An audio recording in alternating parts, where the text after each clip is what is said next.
Welcome to the August committee meeting for, the Tennessee Fish and Wildlife Commission. Good afternoon, sportsmen and sportswomen of Tennessee. Thank you for attending today, and thank you for attending virtually. I would like to call on Commissioner Haynes Torbett for the pledge and invocations.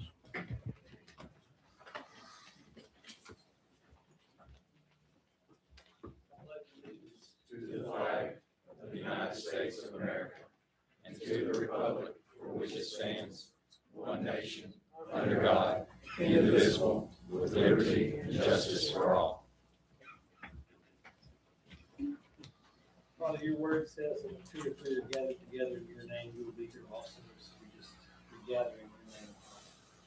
First off, I just pray that you would be with Stan Bucks and Fort Little, and also Steve Johnson and Steve Travis.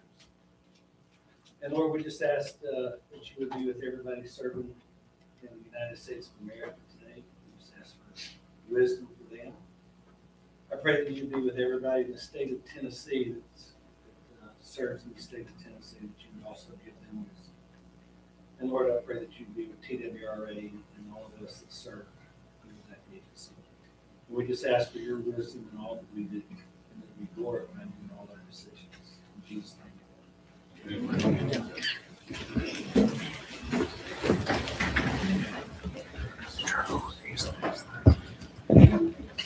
All right. Thank you, Commissioner Torbett. I'd like to recognize the visitors we have here today. We have Philip Gent, Fred Moody, Clarence and Laura Dyes, Fred Walker, Mike Butler, Horace Tipton, and Isabella Ucci with the Federation. Scott Summers, William Nolan, and Lucas Johnson with the Department of Finance Administration. And then we also have some past commissioners here, Jimmy Granberry, Tommy Woods, and Wally Childress and his wife Tracy and their family. So welcome to the committee meeting. Miss Juliana, would you call the roll, please? Monty Ballou, Brad Box, Here. Stan Butt, Greg Davenport, Here. Steve Jones, Here. Ford Little, John McCarty, Here. Rosemary McElhaney, Rhonda Moody, Chip Saltzman, Haynes Torbett, Here. Steve Johnson, Chris Devaney. Here. Chairman, we have a quorum. Thank you. I'd like to call Executive Director Jason Maxedon to the podium.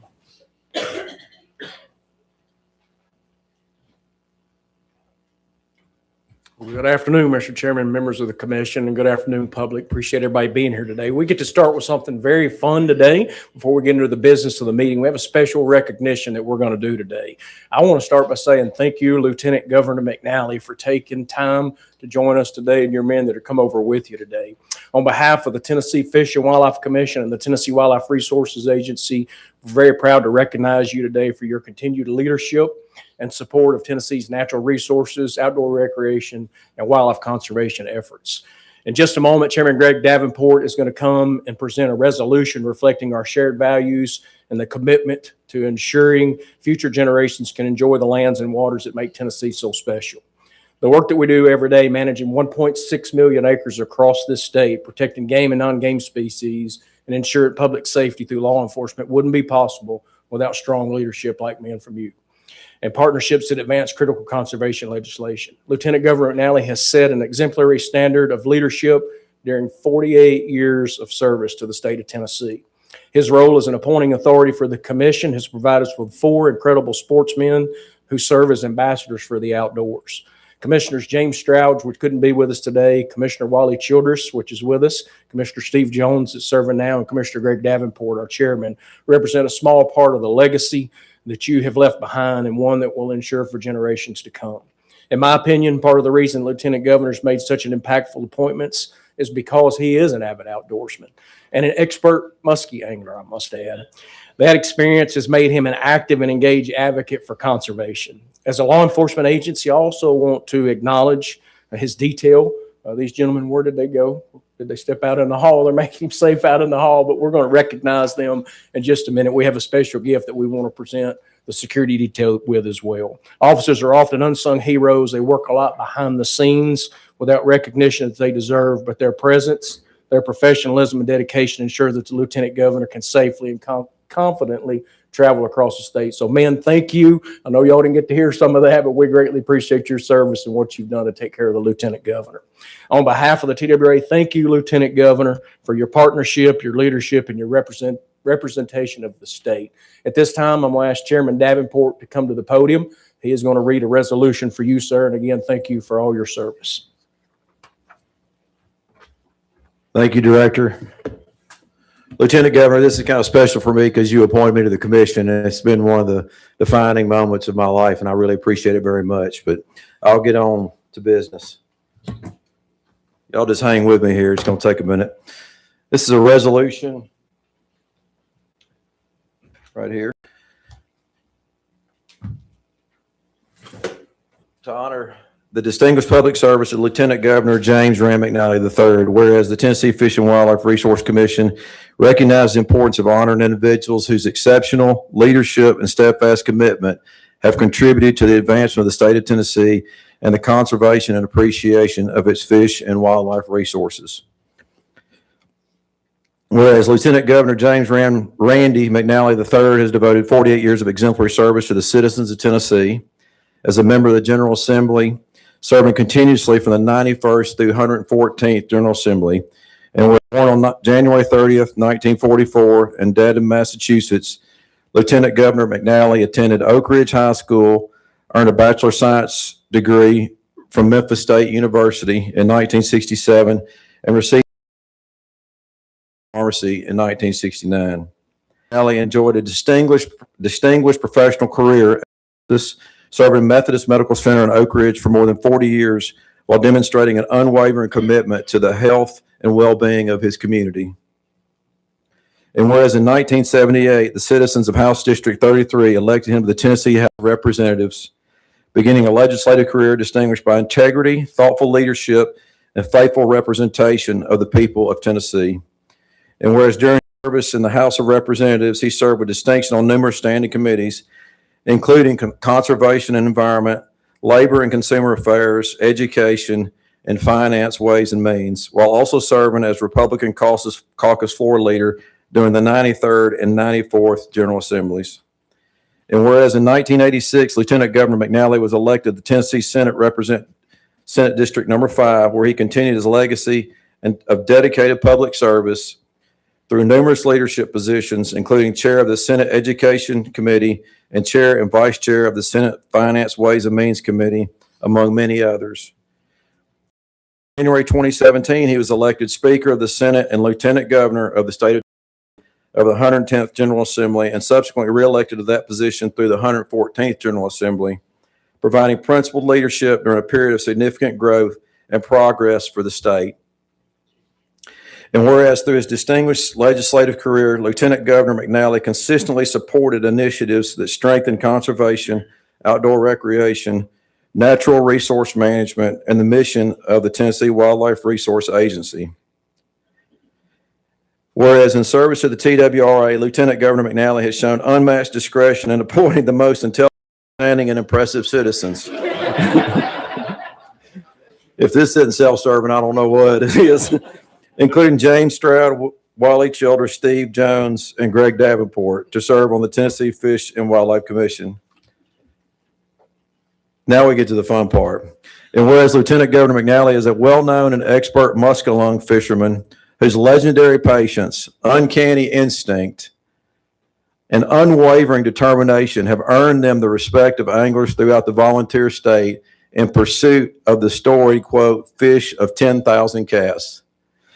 And whereas the announced retirement of Lieutenant Governor McNally at the adjournment sine die of the 2026 legislative session marks the conclusion of one of the longest and most distinguished careers in Tennessee legislative history, leaving a legacy of statesmanship, integrity, and dedicated service that will endure for generations to come. Therefore, be it resolved that the Tennessee Fish Tennessee Wildlife Resource Commission extends sincere appreciation and gratitude to Lieutenant Governor James Randy McNally III for his extraordinary 48 years of faithful public service to the state of Tennessee. His steadfast leadership as Speaker of the Senate and Lieutenant Governor, and his enduring support of the conservation, wildlife, and outdoor resources that enrich the lives of all Tennesseans. Be it further resolved that the Tennessee Wildlife Resource Commission and TWRA concurrently honor Lieutenant Governor McNally's legacy of leadership, friendship, and unwavering commitment to the citizens of this state, and extends its best wishes for his continued health, happiness, and success in his well-earned retirement. It is therefore resolved on this 20th day of August 2026. Randy, congratulations.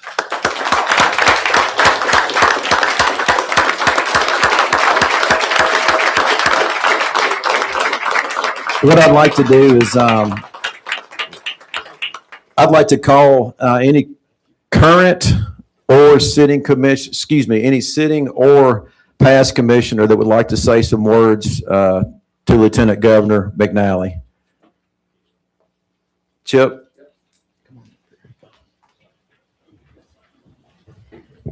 So, Governor, this is probably the first time I've got to speak to you from a podium as opposed to you speaking to me. I just wanted to say one thing and remind everybody in this room. I first met Governor McNally in 1994 and been working with him ever since. And I was a young, aggressive kid in the governor's office who was going to change the world today. And Governor McNally at that point sat me down and said these words that I've repeated many times. Because I was talking about beating Democrats, getting control, getting in super majorities. And he goes, Chip, we're not here for the next election. We're here for the next generation. And I think back about those words, Governor, you haven't just influenced the next generation. You've influenced many generations, and your legacy of what you've done all across the way has changed this state for the better.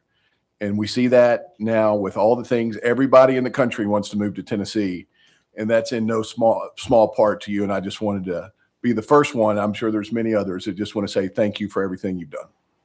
Thank you, Chip. I appreciate it. Can I go next, Mr. Chairman? Where'd he go? Oh, he's in the back. So I just want to point out before Jimmy Granberry or somebody gets to point it out that somebody had to take this picture. And that was the guy that has not caught a muskie yet. Even though I've made just as many casts as the Lieutenant Governor. But first of all, I'm glad that you're still with us till January. You don't officially take retirement till January, do you? Right. I won't be a senator after the election in November, but I'll still be Speaker of the Senate until, January 12th, as long as they elect a new one. Yeah. So it's Which I'm hoping they do. So it's very good that we're giving him this resolution early, right?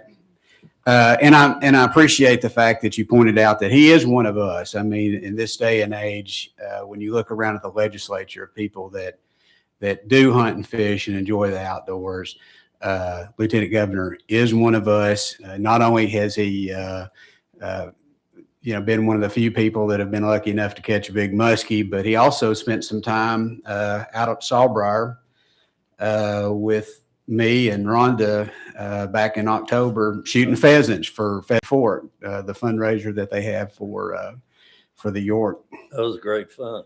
I enjoyed it. Yeah, and he did hit them. A few. Most of the time, some of the time. I won't go into detail.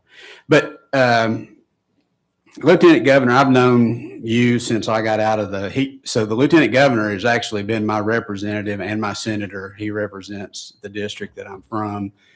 And we've been friends. I got out of the military in the early 90s and moved home and ran into him. I said, I think I'm ready to get involved with your party. And he's kept me busy ever since. And I've been proud to support him in every campaign. He's just been such a, always been encouraging, always provided good guidance and good support over the last few years. And when I think about, particularly this day and age, when we think about politics and the way that politics are, there's a lot of politicians, but there's very, very few statesmen. And I have never met, when I think about a statesman, I think about this man right here. And he is what every person in public service ought to aspire to be like.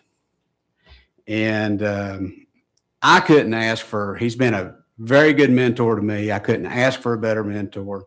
He's been an inspiration. You've always set a great example. I'm sure we're going to see each other many times between now and January, but I couldn't ask for a better friend either. And thank you for coming down and letting us show our appreciation today. Well, thank you, Steve. I very much appreciate your remarks. Thank you. Any other commissioners? I know Chairman Granberry would like to say a few words. Former commissioner. Former commissioner. Chip, you're not still young. I'm confused here. I just wanted to I'll be brief, and thanks, Chairman, for allowing me to speak. The smiles tell it all, and Steve is a good photographer. I'm glad he didn't show the video because it might have been a little, long. Yeah, right. But the cast, the fish of 10,000 cast. This was our third trip, and we threw a lot of big lures, and we finally got the big muskie, and the lieutenant governor was excited to say the least, and it was an honor to be with him as we harvested this big muskie. But aside from that, as Steve alluded to, what a statesman this guy is. Steve and I were at his big festive event Tuesday night in Oak Ridge, and the accolades and things that were said were just magnificent, and it just proves that what he's done over the last 48 years. I will take a little bit of exception to the appointments, but we won't. Just kidding, buddy. Just kidding. No, but he's always receptive to me and my real estate folks and things that we are looking to do in the community to make the community better, and very open to our suggestions. But anyway, it's an honor to have you as a friend, and we look forward to more muskie trips. And thank you, Chairman, for allowing me to speak. And Jason, I think you've got something else for the. Oh, I'm sorry. Hang on just a second. Let former Commissioner Childers speak, please.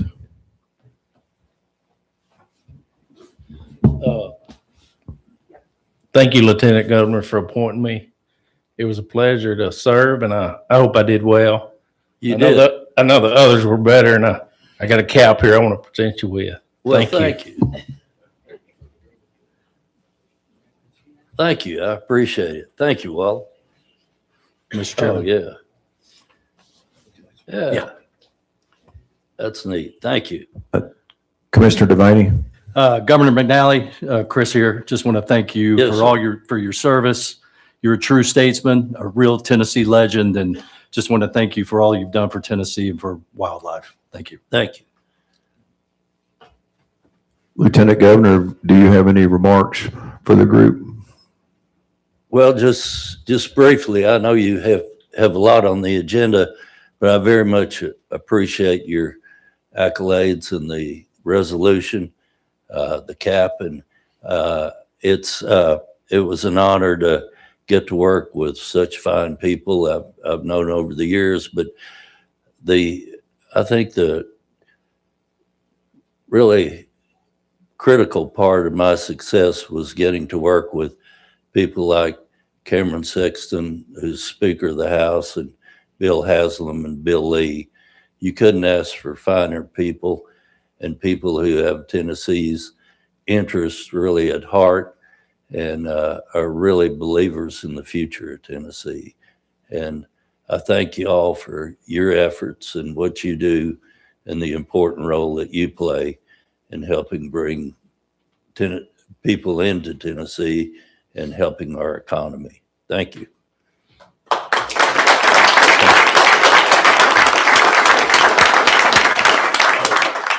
Let's take about a 15-minute break. Chairman, hang Excuse me. on. Chairman, 1 minute.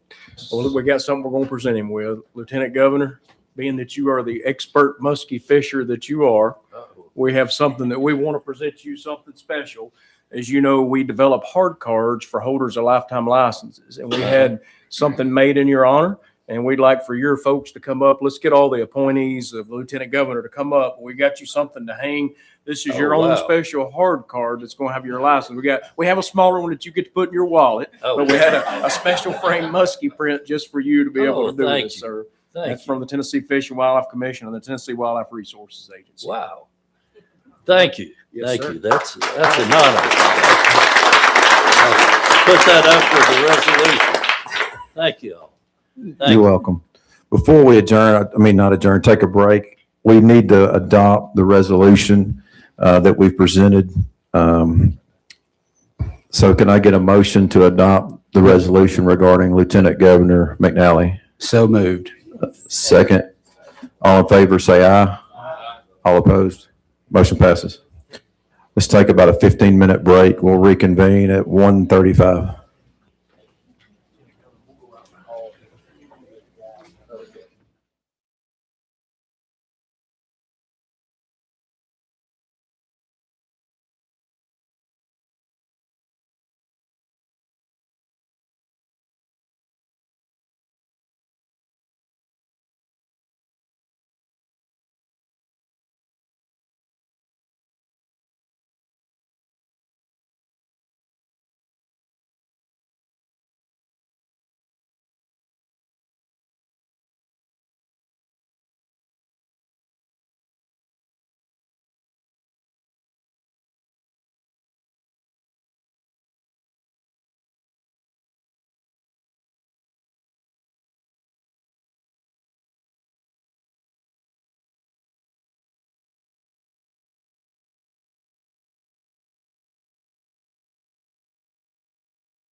Mr. Chairman, I do. That was a good time to be able to recognize the Lieutenant Governor, very special for us. And the theme of recognizing Tennesseans who've made a valuable contribution to conservation, we're heartbroken to announce the passing of Miss Betsy Aldridge. Elizabeth Betsy Aldridge worked for the state of Tennessee for over 25 years, beginning at Children's Services in 2001 and transferring to TWRA in 2010, and later serving as Executive Administrative Assistant in the Director's Office. Her work touched multiple divisions, and more importantly, she touched the hearts of every team member who knew her. Betsy played a key role in planning and hosting commission meetings, allowing many of you to form friendships with her. She will be deeply missed by all of us here. Our thoughts and prayers are with Philip, Kara, and the family. She was an incredible woman. I know that many of you got to know her and feel the same way. The funeral is actually going on right now, and please just be in prayer for Betsy's family. I also want to honor the life of Mr. Kenneth Langston Brown. Mr. Brown passed away on April 13th, 2025. He was a resident of Sweetwater, Tennessee. He remained a dedicated supporter of TWRA until his final days. With no heirs, Mr. Brown left his entire estate to TWRA. It was a donation of $231,000 directly that benefits wildlife conservation and the work of this agency. It's not uncommon for individuals to leave property donations to TWRA, but it's remarkable for someone to leave the entirety of their estate to us. We're deeply grateful for those who choose to leave a legacy of conservation. Mr. Brown's especially deserving of appreciation. Please join me in a moment of silence for both of these as we say a prayer for their families.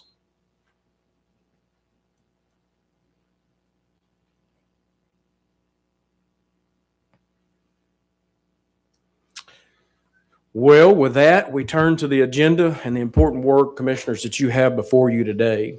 One of the most important roles of the Commission is approving the agency budget.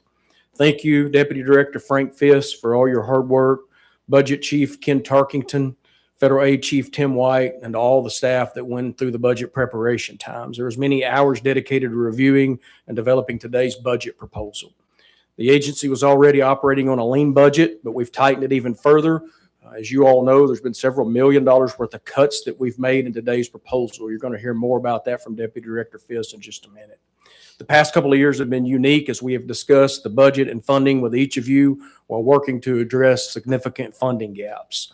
In 2024, you all approved a license fee increase, which was later withdrawn due to the opposition from the General Assembly. However, that opposition came with assurances of support for dedicated funding. We appreciate the lawmakers who carried that legislation for us, but when it failed to pass this session, it sent us back to our original proposal. Today, we bring forward the license rule for your consideration. The proposal is nearly identical to 2024's, and it remains the only method that TWRA has to increase revenue. Thank you for your dedication and time that you all have already invested into reviewing the budget and the license rule proposals, and we look forward to today's discussions. Mr. Chairman, with that, I'm going to turn it back over to you, sir. Thank you, Director Maxedon. Before we get started, do any commissioners have points of privilege or announcements? Seeing none, I will turn the proceedings over to Commissioner Brad Box, Chair of the Boating and Law Enforcement Committee. Commissioner Box. Thank you, Chairman. I will recognize Lieutenant Colonel Matt Majors, who will present a proclamation for us.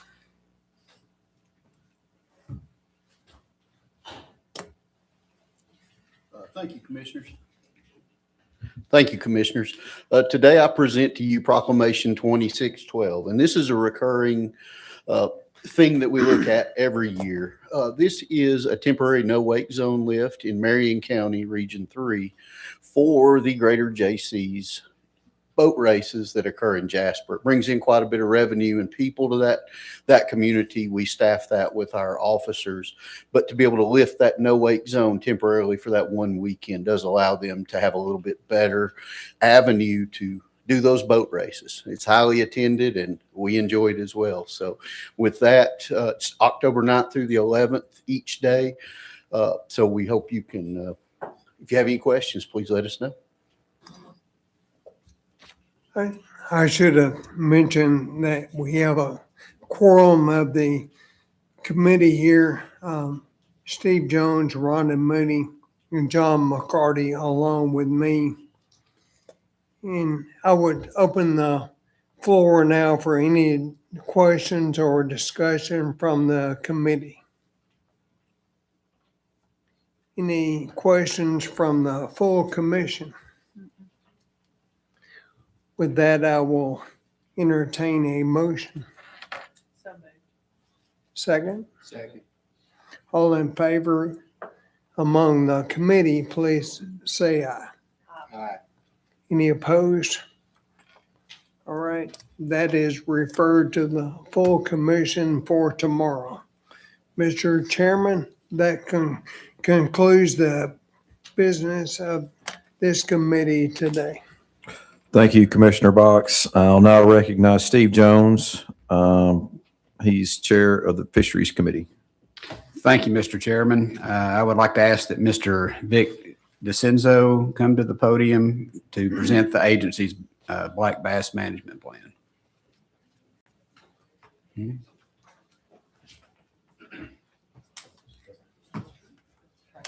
Oh, you're not I'm Vic. sorry, Vic. You're not Vic. No, I'm not.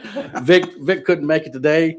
He's actually going to be hosting our public meeting tonight in Kodak. So Okay. I'm going to fill Thank in. you. But Vic was instrumental in developing this presentation I'm about to give. We've been working for a couple of years now on developing this black bass management plan for Tennessee, and we're in the final stages. This plan has been coming together. We've worked with stakeholders, and within our agency, we've worked with law enforcement, public relations, and other divisions. We've also worked with partners outside the agency in developing this plan. I want to give you an update on the process and the 7 key areas that were identified. So what is the black bass management plan? This is going to be our comprehensive guide to inform management of black bass fisheries across the state for the next 10 years. And it's going to apply to our reservoirs, agency operated lakes, and rivers and streams. And it focuses on Tennessee's 6 black bass species: largemouth bass, Florida bass, smallmouth bass, red-eye bass, spotted bass, and Alabama bass. So throughout this process, we've focused on taking in as much public input as we could to make sure that we're meeting the desires of our angling public. And that started in 2024, where we worked with the University of Tennessee to do a survey of anglers across the state to gain a better understanding of what their desires are and what their opinions are of our management. In early 25, we conducted an online poll where we were asking what people liked and disliked about fishing for black bass in Tennessee. We received over 1,200 comments on that poll. The next step was to develop a stakeholder advisory committee. We chose 18 members of the public from all aspects of bass fishing in Tennessee. We worked with marina owners, we worked with professional anglers, we worked with tournament organizers, and the list went on. We had 18 representing all different aspects of black bass management, and we tasked them to develop values for bass fishing in Tennessee and then to develop goals for the agency. And they came back with 7 key areas and goals associated with those. And then it was the job of the technical advisory committee composed of fisheries biologists from TWRA and from outside experts to then develop objectives and strategies to meet those goals. Then further, we're in the process now of hosting public meetings, and we have an online review. This presentation is available online, and a comment link is there as well online for people to supply comments. And we hope to have this finalized in October.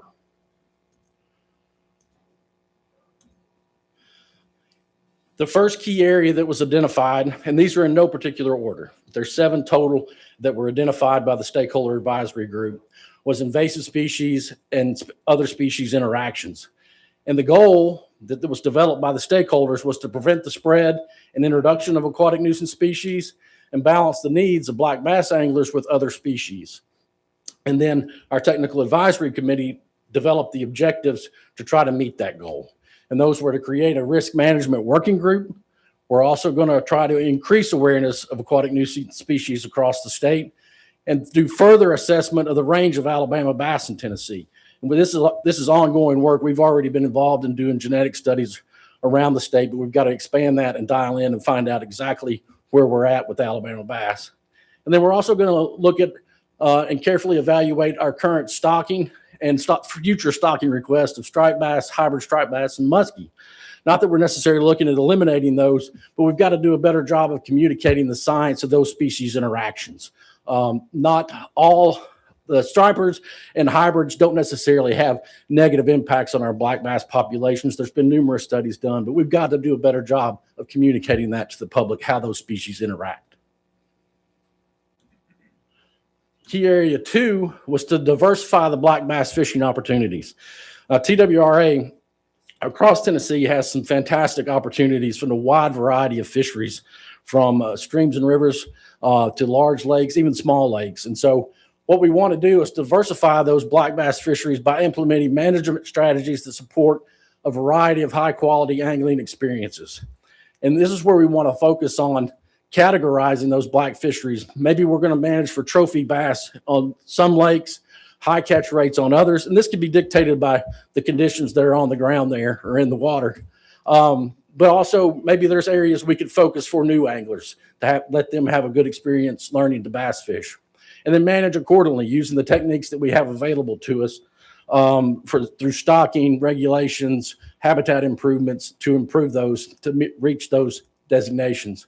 And then also highlight those different opportunities we have around the state.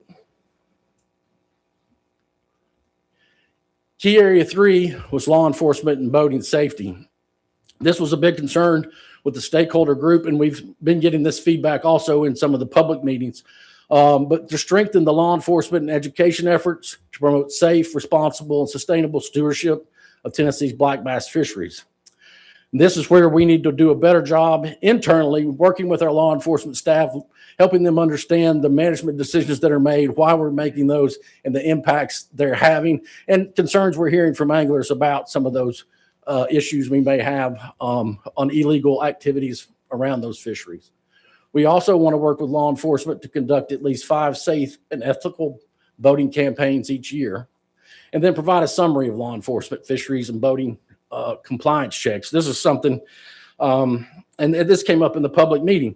Our law enforcement guys do great work, and they're on the water a lot and enforcing those laws, but the public doesn't necessarily see that. And so we've got to do a better job of representing and communicating what the cases they're making, the impact they're having. Number 4, and this has been reflected in just about every key area, but it's its own key area as well, is communication and education. And this is where we've got to do a better job of providing transparent, timely, relevant, and accessible information regarding Tennessee's black bass management and our conservation efforts. Part of that is summarizing the work we do every year related to black bass management and getting that out to the public. We also want to share the results of our sampling and habitat work at least 50 times a year. To get that information out, and weekly we're going to work with our public relations division to make sure we come up with strategies to meet that goal. We also want to seek more opportunities for two-way communication with black bass anglers. Both those first two are just us talking.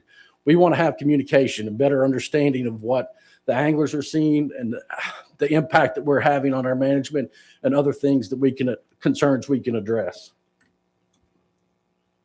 Number 5 was bass tournaments. And this wasn't just from non-tournament anglers. It was even tournament anglers had concerns. And the goal here was to support the bass tournament fishing community in Tennessee by recognizing their economic and recreational benefits while promoting conservation and responsible use of those black bass fisheries. And the 3 objectives we came up with were to quantify statewide tournament events, participation, benefits, impacts, locations. We've already started working on this, trying to develop a free mandatory tournament registration system, which would apply not just to bass fishing, but to all tournaments across the state. And we're working to get that implemented as soon as we can. We also want to generate an annual summary report of those bass tournaments and then provide the economic value. There was an estimate that the Bassmasters Classic in Knoxville had an impact in that local economy of around $35 million. So bass fishing can mean big money for our economies here in Tennessee. 6 is habitat. This has been really a hot topic, and all of the public comments, probably the number one area that the anglers have been focused on. And this is to restore, the goal is to restore and enhance diverse aquatic habitats to support and sustain productive black bass fisheries. So what we want to do is conduct habitat assessments at 40 water bodies. We already do a lot of habitat work. That information is available on our website.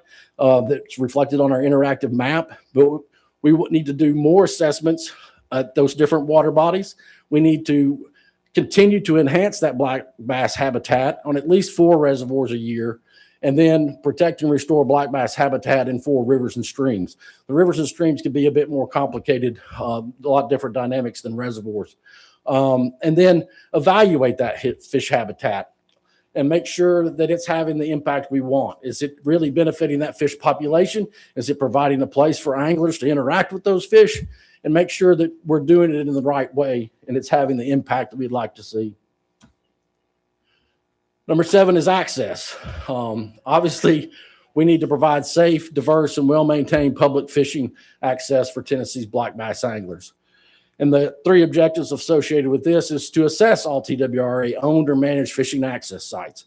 And we've started that process internally already, but we want to continue that throughout the plan's life. And something I want to point out is we don't own all access across the state. So we're focused on TWRA, but we do want to work with our partners that have their own access areas and how they can improve those, and maybe we could partner with them. But also then ensure that our TWRA owned and managed access sites are maintained to meet standards that people appreciate. And then we also want to increase that access over the course of this plan. In summary, I want to highlight the public input throughout the process, that we've worked with these stakeholders to identify these areas and are working to improve bass fishing to meet our anglers' needs. Like I said, the draft plan is online, and there's ability to watch presentations very similar to this. We're also having public meetings. We've already had 2, one in Paris and then Birchwood on Tuesday, which I attended. We had a nice turnout, around 26 individuals, and had a good conversation about bass management in Tennessee. Got more meetings coming up. There's one tonight in Kodak. There'll be one here in this room on the 25th, and then in Johnson City on the 27th. The public comments so far, we've received around 144 comments through the online link. For the most part, it looked like in all of those key areas, we had about 70% support for those key areas and the objectives and goals associated with it. So the plan seems to be meeting the needs of most of our anglers. We look forward to presenting this and implementing this in October, and hope that we're looking forward to better bass fisheries across the state.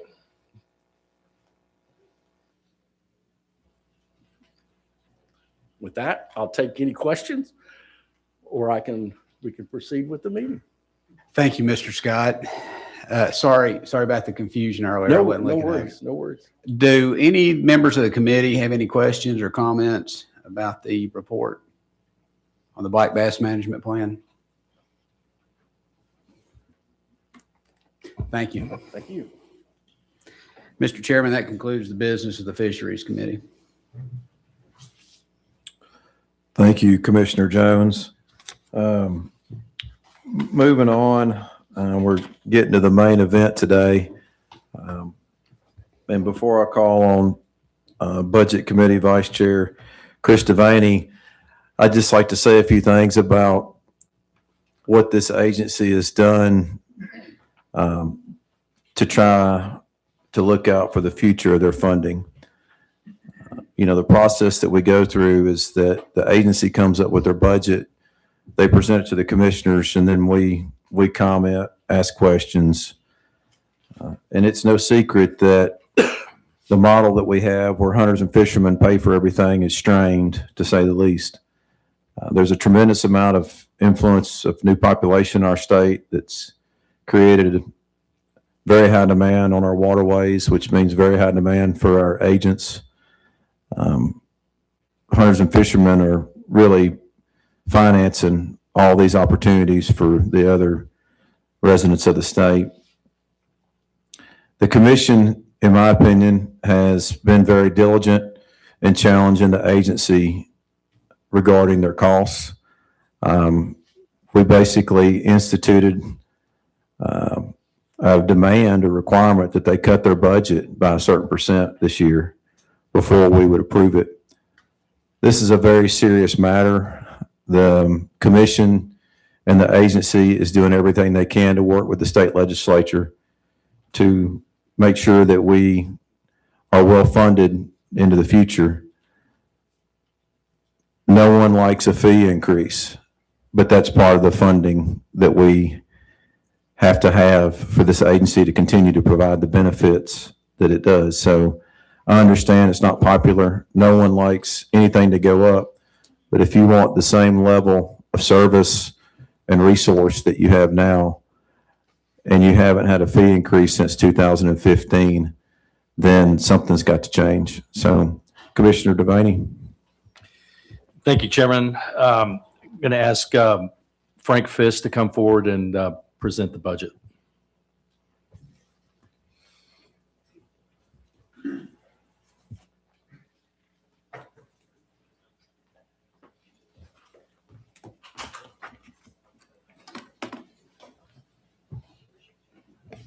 Thank you, Commissioners. Before I get started, I want to recognize some guests we have from F&A Budget here. We've got William Nolan and Lucas Johnson in the second row here. And they're part of the team that keeps us on track so that when we prepare a budget here, it fits into the statewide process neatly. And so thank you for attending, your interest. Let's see here. So yeah, it's time to talk budgets. As you've heard, we put a lot of time to get here, but I'll just walk you through where we've been going. We have three budgets that we're going to be considering this week. First is the Wildlife Fund, which is one that is funded through license sales, federal reimbursements, in a roundabout way through the Wetland Fund and some other interest and such. But that Wildlife Fund is what the sportsmen are really funding with their hunting and fishing licenses and all their activity. And the projects that we put on the ground with that are management of our wildlife management areas, fish stocking, law enforcement, and the shooting ranges. The next fund is the boating fund. That is mainly budgeted or funded through our boating registration, and we get some federal boating safety grants to go with that. We also get some funds from the state in the gasoline tax. These funds are used for boating safety and education, enforcement, and we can use them to work on ramps and maintain fishing piers and such. The third fund is our wetland fund, and this is from the real estate transfer tax, which we collect last year about $25 million. And this can be used to purchase wetland habitat and some upland habitat and maintain state-owned property, which is a huge source for us of this funding. And recently, we've been able to use it for law enforcement, which has been a great help. So let me get this right here. Okay. So our timeline, it's always budget season at TWRA, but we're at the critical day this week. But April through July, our staff went through over 400 budgets, looked at what they wanted to proposed it internally. Then our executive team reviewed all those for about 6 days in June, line by line, talking through all the potential cuts that could be. And then I presented the draft to the Budget Committee on July 17th, just to inform the Commission of what was coming. So today and tomorrow are important for a vote of this Commission, and then we have deadlines to meet in September with F&A. And then from there, it'll get worked into the governor's budget and appear in front of the legislative budget committees and finally in the Budget Act.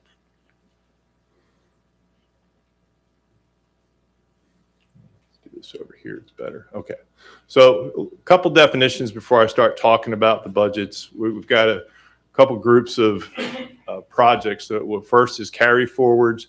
These are projects that were budgeted to be done, were approved by you to be done in FY26, but we did not complete them. These are typically large projects that can't get done in 1 year, or sometimes we'll get federal funding in a lump sum and we'll budget it in 1 year and spend it over 3 years. And that's another way money gets carried forward. So a good example would be the Buffalo Ridge shooting range. That project is still underway, but it'll get done in FY27. We had to carry those funds forward. Another category is expansions. These are projects that we come along and say, hey, FY27 is already started, but we want to increase it for this particular project. And these are normally not, usually we have to see outside funding to make that worthwhile. And a good example is if we get new federal funds and we want to put a project on the ground, that is a good project. We're increasing our budget authority, but we're not increasing expense to that wildlife fund because it's outside money. But having said that, unexpected projects that have to get done also come up. Director already alluded to this. We experienced budget cuts actually in FY26, we cut the budget some. We carried those cuts into 27 when they looked, most of that is in vacant positions in law enforcement.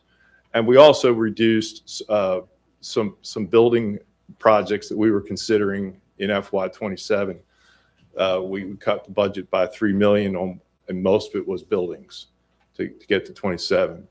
Then we asked staff to hit a target of expense, and this is actual expense. It had to be expense to the wildlife fund. It couldn't be like a federally funded thing that they really weren't doing. It had to be real money that we would see as savings to the wildlife fund when they did it. And we gave them a target to hit, and they hit it. It turned into $2.1 million worth of expense reduced to the wildlife fund. And as a result, they will have less operating supplies to work throughout the divisions. There's going to be a lot of maintenance that's going to get further deferred, and the scale of management on WMAs is going to be reduced to some degree. We also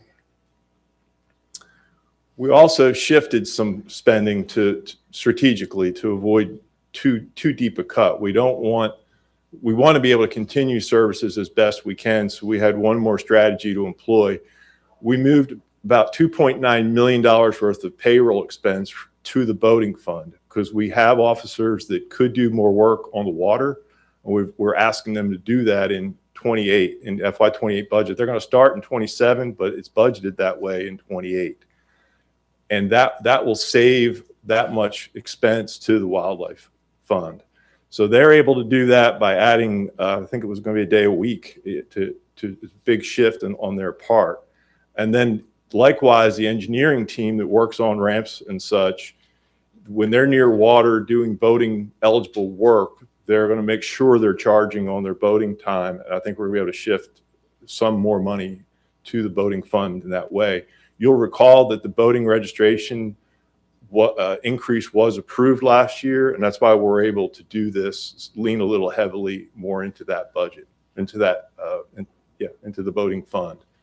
So combined with the reductions to expense and the reductions to expense in payroll, that's a total of 3.6% cut of real money to the FY28 budget. And so that is continued cutting to our system. So let me show you what we have for FY27. I mentioned we do have carry forwards, and those are, there were 51 carry forward projects, which is pretty typical. Again, mostly buildings, mostly projects that are, you can see my pointer here. Most of them are funded federally, or this state appropriation is the Bill Dance money that we got from the general fund. Only 4 million that are going to hit the boating or the wildlife fund. On expansions for FY27, we have 13 projects on the Wildlife Fund, about $5 million worth, and 6 projects in the Boating Fund, about $1.5 million. So we don't, this expansion in 27 is pretty large on the Wildlife Fund here. So that would catch my eye if I were sitting in your chair to say, all right, well, I thought we were reducing FY27 and now we're going to charge the Wildlife Fund almost $1 million. We have this project called the bridge over Daddy's Creek. It's an important access point to Catoosa WMA, and we finally have an opportunity to work. We've been working with TDOT and partners in federal highway for decades, I'm told, and this project is finally coming around where we can get it going. This is just a small part of the total project cost. I believe it's 20%. And that is our piece that we said we would pay for it, and so that's we're going to need to pay if they get it done in FY27. Now that's another question: will they really get it done? But we have it budgeted there. That's why that number is large. So when we go to the boating fund for these boating projects, we do hit the boating fund pretty good here. $457,000 for body armor, drug testing, and cell phones. What we're doing here is we're shifting eligible expenses that would normally hit the Wildlife Fund. We're hitting them in, we're going to add them to the boating fund instead so that we can preserve that Wildlife Fund. We also have to move, we have to have spending authority for $400,000 of dollars that we collected for marina grant projects. Those projects are already in place, and they're probably still going to give us invoices for work last year and this year as their contracts catch up. So we need an additional $400,000 of spending authority in the marina grants project. But that $400,000 we see as passed through because all the dollars we collect for marina grants basically go out the door in grants. So when you look at the total FY27 budget of expenditures, you see we have salary and benefits on the top line. We have the operating cost, which is all the other categories. We have a subtotal there. And then you see the carry forwards that I mentioned and the expansions. And that gets you to the total at the bottom of 164 million plus in the Wildlife Fund, 21 million in the Boating Fund with a total agency of 185.9. So how do we pay for all that? This is how the funding is budgeted for FY27. You see, we have 11 million in the Wildlife Fund from the State General Fund. We got a one-time $10 million funding allocation appropriation. So that's 10 million of it is that. The rest is for the National Guard sportsman's license that we're being reimbursed for and the ammo tax money. The next line is the license revenue, which we're predicting at about 45 million to the Wildlife Fund. We expect federal reimbursements to the tune of 57 million. That's a high number for an average year, but that's because a lot of those carry forward projects have federal grants tied to them. So that's why we're collecting. So we would collect so much in FY27 if we do all those projects. And we have other earnings. That's going to be like timber sales, crop leases, and hopefully earnings on our investments. And then the next line is your interdepartmental. Those are those reimbursements from the Wetland Fund to the Wildlife Fund for maintenance on state lands and for law enforcement. And the last one here is how we will hit the reserve. So in the Wildlife Fund, we will actually, if we do all the projects that are listed for FY27, we would also be taking 20 million out of the fund, the Wildlife Fund. On the boating side, it's a little simpler. We have, this is going to be your boating registration money, our safety grant from the Coast Guard, and earnings on our investments. And then lastly, we'll be hitting that boating reserve a little bit in 27. and the totals are there. And for the first time, maybe ever, we're trying to take a closer look at capital projects so that we can speak the same language that other departments do downtown when we go to present our budget. They're interested in what's your operating budget, what's your capital budget. And we don't have a capital budget. We only have one budget, but at least we can parse it out and show them what we're doing. We've identified $23 million worth of projects that I consider capital projects. Only one of them is in the boating fund, and that's pass-through money from TVA. I included this in the presentation. This is the list of the 23 projects that I've identified as capital.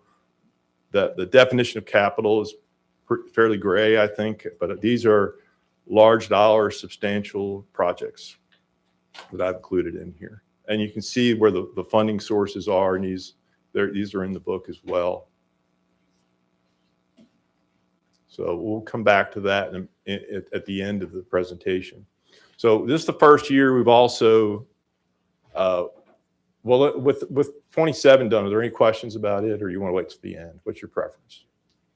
Okay, so we'll go into the Wetland Acquisition Fund budgets. First time we brought this so formally to the commission.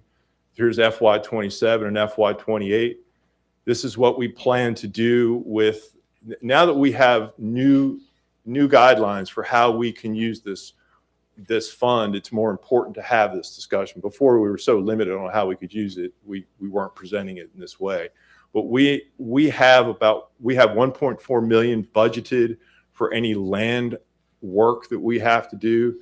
We're cutting our land acquisition way back. We are not. There have been years where we've spent 14 million on land easily, but we don't have that money to spend anymore.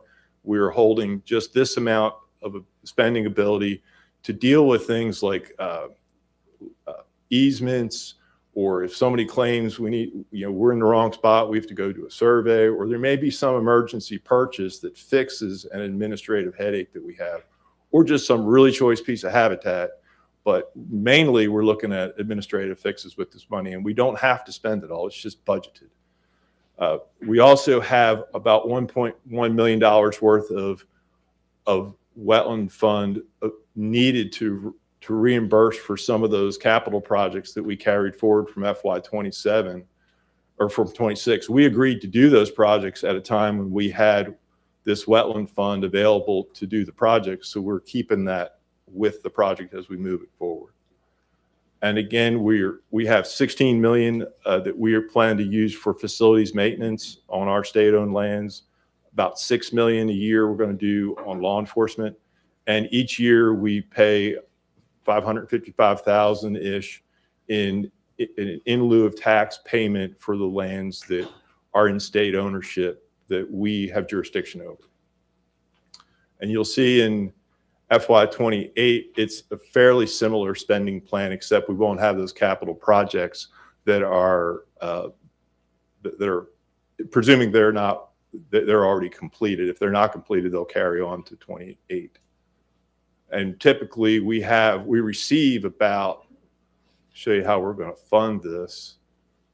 Why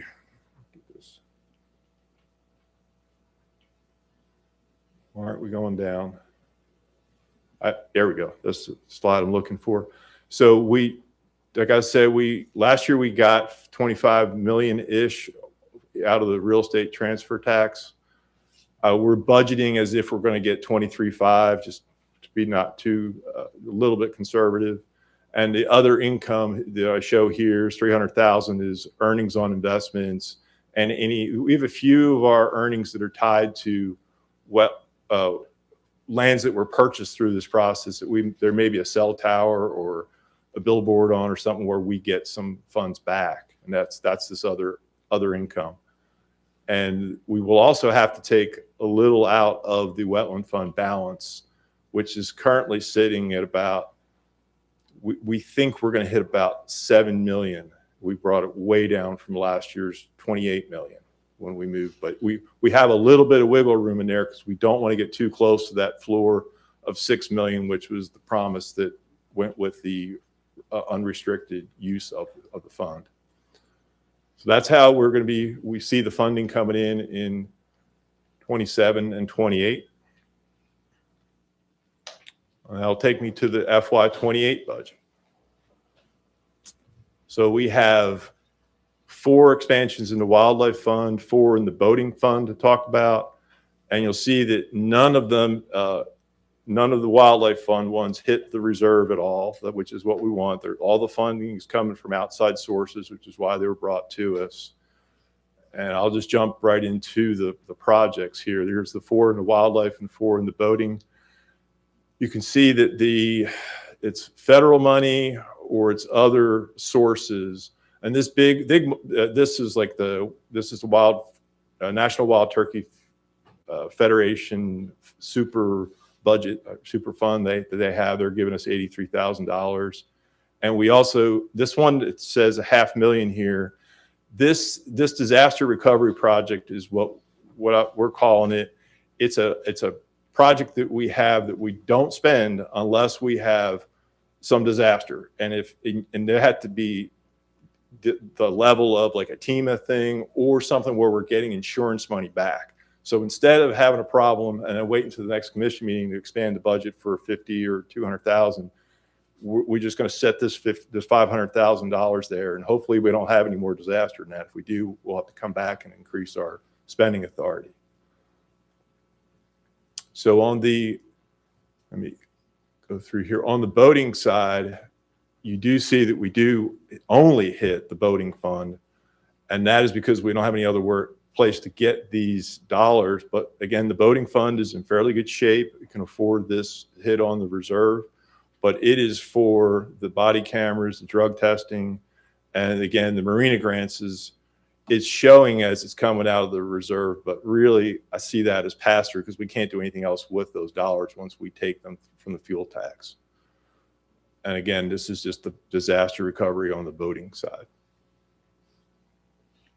So as a total budget, here's the payroll and benefits, our operating costs, and then I just have a subtotal, and then I include the FY28 expansions to have a total budget of 135.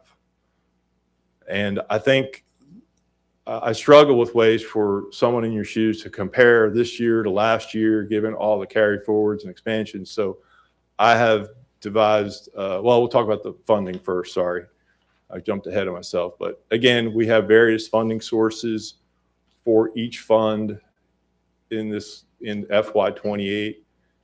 And on total, if everything really happened the way it is on paper now, we would actually put money in the reserve on the wildlife fund. We would hit the boating fund because we're leaning into it for law enforcement and other work.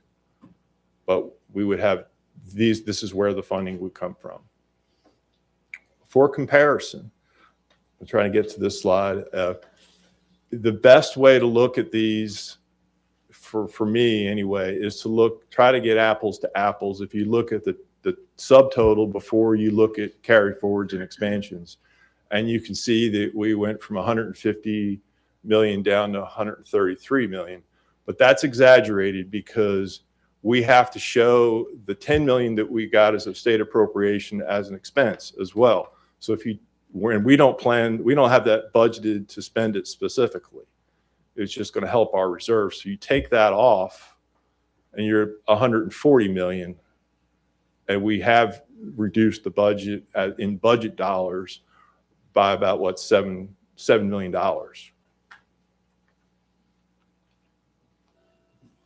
Another thing that we're doing this year for the first time, maybe ever, is we're going to, when we carry the budget that you approved to the General Assembly in the spring here, we usually just show it, and we don't ask for anything. We ask for approval to spend our money, our sportsmen's money on the dedicated funds that we have. We don't ask for an appropriation. This year, we'd like to ask for an appropriation for these items that are really important to us, and they're high dollar. This first one is a special request to replace the dispatcher consoles. All of our regional offices have communications rooms where there are big screen TVs, all kinds of radio hardware, so that we can communicate with all the agencies in the state in the case of emergency and on a daily basis for that matter. But that system needs to be upgraded by January 1 of 2029. So it would be an appropriate request to get those funds to have our system upgraded at the tune of $5 million. On capital requests, we've identified 4 lakes that have dam where the dams have some are starting to show some wear, and we want to avoid any issues. And we need about $4 million to get the appropriate amount of fill on, or riprap on either side of the dams to give them more life. We also are behind in our maintenance of our cold water and warm water hatcheries. These are urban, largely rural facilities, so they're out affecting. They may be an important economic driver in the county they're in relative to other things. And not only that, the fish they produce go to all kinds of places throughout the state. So there should be interest in keeping these facilities up and running. And lastly is a Catoosa Forestry building. It's just one of many buildings that we have that are in need of replacement. And we're just picking this first one because we want to get a prototype design approved, and then we can see how much it will really cost. I mean, it's budgeted at almost $3 million. I don't know that it will really cost that until we go through the design process. So those are our picks for projects that we're going to ask for help on, and we'll take any comments on whether or not we could or shouldn't ask for these. And that concludes my presentation of the budgets. Thank you, Deputy Director. And I do want to thank the staff and the Budget Committee for all their work on this. I know that y'all put in a lot of time and effort. We'll go into questions and discussion. And we do have a quorum of the committee members. It's myself, Chip Saltzman, John McCarty, and Haynes Torbett. So do any committee members have any questions or comments? Commissioner Saltzman. Frank, let me join Chris in saying thanks for all your hard work. I know it's complicated, it's complex, it's hard to explain, and we appreciate your work. I've got a couple questions, just kind of like to get the commission to hear this. I know I'm a one-trick pony on some time. On the salaries, how much of that salary increase was mandated by the state? Our current salary and payroll that was mandated by the state from their bill from 2 or 3 years ago? All of it. Well, we were paying them, I assume we were paying employees before that bill passed, but what was the additional increase? Oh, well, since the big jump, that grows every year. Last year, we were looking at like $14 million was the big jump. And now, of course, when we get out into out years, that'll keep growing. So and out of that 14 million, how much did the state provide the agency for that? None. None. Okay, good. What's that? We were not alerted to that. They just passed it for all state employees, of which we had about 70% of our employees that were covered by that increase. Is that correct? That's we had the 150 was the first round, but then we had to do everything had to come up to stay competitive with the other departments at the end of the day. Yeah. Yeah. I just want to make sure that a lot of our financial challenges are what I like to call unfunded mandates. That doesn't mean they're good or bad. I love paying people more. It's great. Our people deserve it. But 14 million of this problem is a unfunded mandate from the state, from the payroll point of view, is what I want to get out. Yeah, and growing. And growing. Yeah. Great. Yeah, and it was a surprise. On the projects we're working on, how many of those projects were unfunded mandate directives from the state? We have the Lake Hofford project is about $500,000 a year. That was one we hadn't anticipated. The other ones that come to mind quickly, if you participate in state government, which we certainly do, we have fees for computer services, email, data, all those kinds of things. Those charges went up significantly in the all of a sudden about the same time, because they're all people that are doing jobs for us in state government, and their salary went up, so their overhead went up, so they'll charge us for that. Sure. Yeah. So during the time when we were getting salary increases and projects that the money didn't come from, how many times have we raised our fees here? None. None. Okay. And then as we talk about some of the general fund projects, you said these are the requests. Who requested them? At the last slide that I had, Is that recommendations from staff, or is that those are recommendations? recommendations from staff to us. It's arguable which the priority should be on those. Sure. But yeah, staff came to us with those needs, and we think they're appropriate. That, you know, we could have. I don't think we could go and ask for additional funding for that payroll that we didn't see coming. I think if we have something that will be more immediate on the ground, it'll catch people. We might get a quicker yes, is what I'm thinking. So the idea being, and I do like the fact that we broke it into capital projects and not, because that is how the legislature thinks. That is how F&A thinks. For some new capital projects, to see who supports it and who doesn't. If they want to fund it, they can fund it, and they don't. My final comment / question, I know most of these are really comments for me and not questions for you, but on the projects that were unfunded, are we still completing those? I mean, yes, we're still operating like Halford. We still have everyone still has an email address. We're still doing we still function. what happens if we just stop doing the unfunded projects? Just don't do them. On the Like Lake Halford. What if we just stop paying for stuff? I think there's at this point, the agency has put our name on it. We're the responsible party at this point, regardless of unfunded or not. Okay. I feel an obligation there at this point. Oh, I got it. But you run out of money before you run out of good ideas. And we're getting ready to make a pretty big decision on licensing increase to pay for all this. And it's projects that were started because we were told to start them. And so I think as an agency, we have to have that discussion as we move forward. Hey, great idea. We love these things, but you got to pay for them. And to the chairman's point, they've been paid for on the back of hunter and fishermen the whole way through. Again, all great projects. But I think, and this is the case we've tried to make to the General Assembly, that as we move forward, hey, great idea. You send us a check, we'll do it.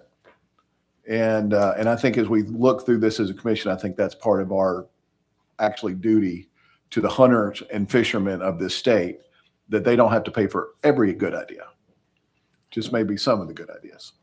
Thank you. Thank you, Chris. Thank you. Thank you. Any other questions or comments? Any commission members, other commission members have any questions, comments? Well, seeing none, do I hear a motion to refer this budget to the full committee? So moved. Is there a second? Second. All those in favor say aye. Aye. All those opposed? Ayes have it. Thank you. Thank you. So we'll now go to the license rule preview. And let me see here.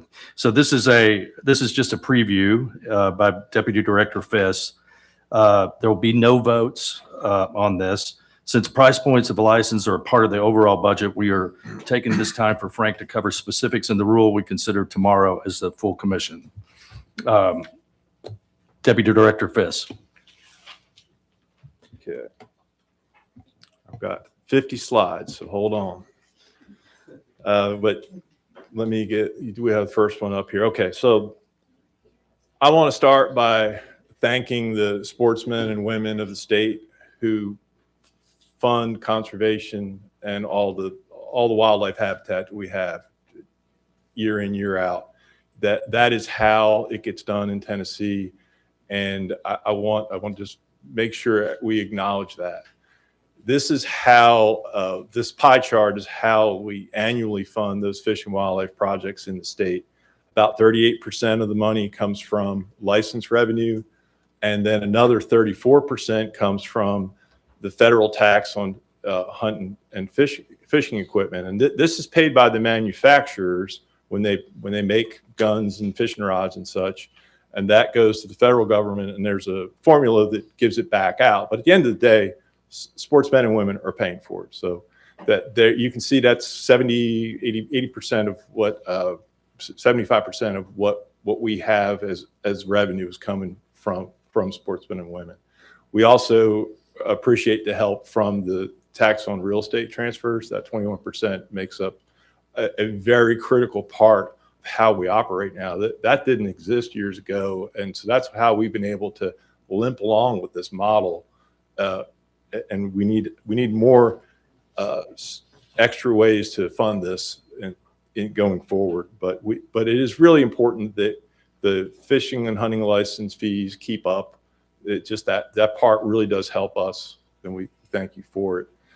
So the fees have not changed on the wildlife side, the hunting and fishing. Again, I said the boating fees did increase just last year, so the boating fund's in good shape for that, and we look forward to continuing those projects.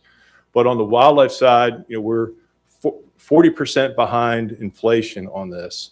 The dollar that we had in 2015 has the buying power of about 71 cents today. As you've heard, we're trying to provide the services that sportsmen need, cutting where we can without people feeling it too bad. But we're getting to a point where we've got holes in our law enforcement. We don't have the staff that we would like to have for safety reasons, and that's going to continue until we can get some additional funding. And we've been pursuing other models, but this license fee piece is a big part of it, and that's the only reason we are back again asking to do this. It's an example of some of the experiences we've had in cost increases. This isn't just national standards. This is people going back and looking at invoices that we paid in 26 and comparing to similar products in 27, what we pay as a state. And all of those values are north of 50%. Prices are way up. The gabion gravel, the crush and run gravel are killing us. We buy a lot of gravel. You see on the far end there, we have our F&A data services at 140 some percent. The vehicle leases at 77%. The F&A accounting services that we have to use in state government, that's gone up, and payroll has gone up 55% in that time. So our objectives in this, that's the need, but the objectives when we have this need and opportunity to look at our license fees, we want to take this opportunity to also simplify what we've got. We feel like we have too many choices for the public to choose. It adds to the complexity of it. We think it can be simplified, and we offer solutions in this package. There's also an increase in net revenue in this package, which is another reason why we need to do it. We've been working on this. We filed a rule in June of 26. So that's been open for public comment through August 11. And tomorrow the commission will we'll vote on it, and there'll be time for additional public comment tomorrow as well. After that, it will go at some month in the future, maybe December, to the Joint Government Ops Committee for consideration. If passed, it will go into effect on July 1 of 2027. So overall, the goal was to increase our revenue by 29%, not the 40% we're down. We're only looking for 29% of that. And that is on whole. You're going to see in the presentation that some licenses don't go up as much as others. Some may go down depending on what you're doing. But when we looked at licensed buyer behavior and the cost that they were proposing, we're predicting we'll get 29% increase out of this, which is roughly a little over $12 million. So a lot of the fees did just go up a straight 29%. And a good example of that is the very popular license, the resident hunt fish combo, which goes from 33 to 42. We chose to not increase the the sportsman's license in this proposal by the full 29%. We're going only at 12% to keep this under $200. And because of that, statutorily, the lifetime sportsman's license is linked to the increase of the annual sportsman's license. We can only increase it by 12% in this package. Real foot preservation permits were last increased in 2005, so there was a considerable amount of inflation to catch up on there. Those daily permits are proposed to go from 3 to 5, and the annual is 16 to 25. We're looking at increasing the migratory bird permit from $1 to $2, which is a 100% increase. I get that, but it's also a trigger. $2 is a trigger point for counting a person for certification for federal dollars. If you manage to buy a hunting license and your migratory permit out of not on the same day, there's a chance, even though you only have 1 hunting or 2 hunting events, you could lapse 2 fiscal years or two certification years, and we could count you twice legally. So there's a little gamesmanship there to improve our certification number, because every number we can certify is funding that we can get that another state won't get. This is an ongoing, it's a race to get to the pie. It's to fund. We want to make sure we're getting all the federal dollars we can get, I guess is what I'm saying. We're leaving money on the table with that at $1. There are no changes proposed to any of the resident disability licenses. These are your permanent licenses for blind, wheelchair and such. And there are no changes to permits at TWA lakes. This is because when we took over the jurisdiction of Lake Halford very recently, and we promised no big changes in a hurry, and since they were all linked, we left this one alone. Okay, so this is one of the big shifts that we think will simplify our license structure, and it is to remove the weapons options and replace it with species options.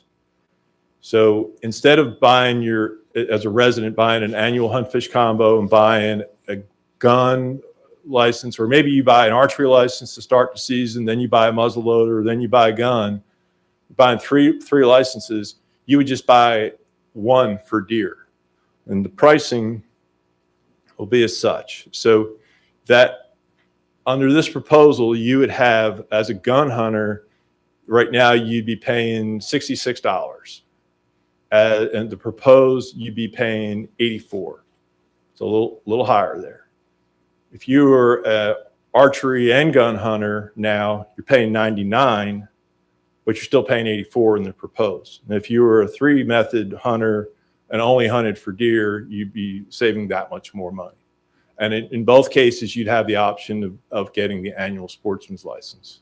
And you can see the fee for that there.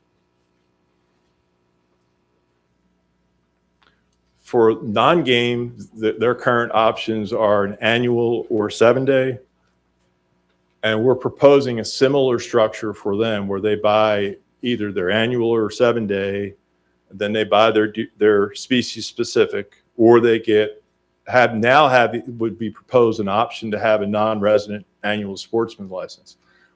Part of the simplifying it is not only this restructure, but trying to have similar options for residents and non-residents when you look at the sheet.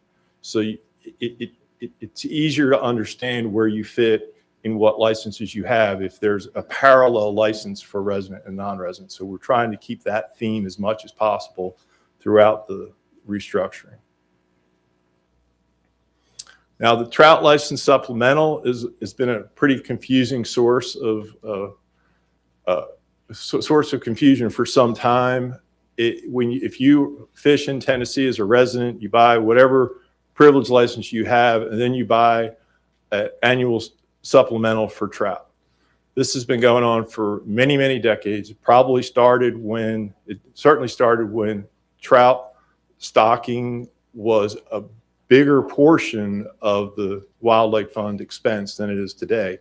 Since those days, a ton more work is going on warm water species on the water. We've got warm water hatcheries that are actually have more budget expense than our trout licenses. And it's just a good opportunity to really, once and for all, just simplify this. We're proposing to take the trout supplemental out of the picture for residents and non-residents.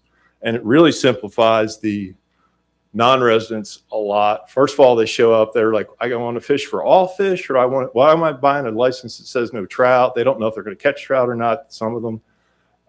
Anyway, so that we currently have a 3-day, 10-day, and annual at different price points, whether or not you're allowed to fish for trout as well. What we're proposing is going to a system where everybody just buys a fishing license. And we originally proposed 1-day, 7-day, and annual. Felt that was a better fit based on the feedback we'd gotten from particularly guides that want to be able to sell a 1-day license. Even though the price point wasn't in the current system wasn't real high, when people were buying something they didn't need, that rubs them the wrong way. We're going to charge them for 1 day if they want to buy a 1-day. And we, since proposing this last year, we've heard feedback from resort owners that sell 3-day packages, would really like to have that reintroduced. So that was put back in at this $50 mark.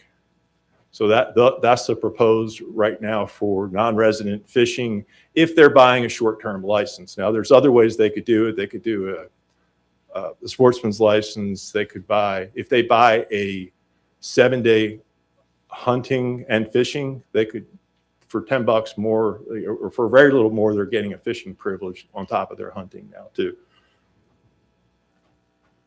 Other proposed changes, we had a lot of different types of WMA permits that we were offering, and we've collapsed all 5 of these into one single WMA permit. And if you're a resident, you pay 40, non-resident 75. So it's effectively one permit, but 2 price points. More changes. These first 4 up here are listed. They're non-resident annual hunt fish. These are new licenses. Before, you could only get a fishing license annually. The 7-day hunt fish combo is new because it was, and then the annual senior sportsman is a new license, as well as the straight waterfowl for non-residents. And this, again, all these licenses, most of these licenses have a parallel in the resident realm of it, so it makes it easier on the eye to see them all. The next item is the annual Telco Citico permit. A lot of our people that fish Telco River, Citico Creek, it's an intensively stocked area, so we do charge a little more to fish there. We're going to keep charging this permit. And typically, the average person, it's not uncommon to have people fish more than 10, 20 times a year. So to give them an annual option, it makes sense. And so we're offering it. We also combine the taxidermy and commercial fur buyer. There are very few people that are buying these relative to the other licenses, and there's a lot of overlap, so we just combine them. We've also, the commission, as an amendment last year, deleted the resident permanent senior hunt fish license. And the last thing I'll mention, which is a neat upgrade for youth, whether they're resident or non-resident, they're buying that license, whether they need it 13, 14, and 15 years of age. That used to be a license that may or may not need additional permits. It'll be effectively a sportsman's license for that kid. So that's what we're offering now for both residents and non-residents in this proposal. So with that, I'm going to go through all the proposed fees for the record, and you can kind of see them in maybe more detail than you want, but I feel like we need to show them all, and I'll kind of walk us through them. Just make it as exciting as I can. Here are the basic hunt fish combo that I mentioned. Senior hunting fish. The county of residence license is still there. And there's still a restriction on it that you can't fish for trout with it. That is in code. We increased that one. Trapping annual goes up. Here are the supplemental licenses for the individual species I mentioned. Again, they're new licenses. Waterfowl has gone up to 42, that permit. We have a new license for the coyote bobcat.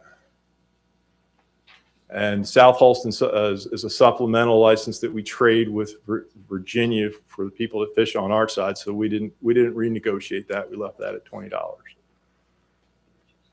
Here are the resident sportsman's licenses, the annuals. Again, the main sportsman annual did not go up, but 12%.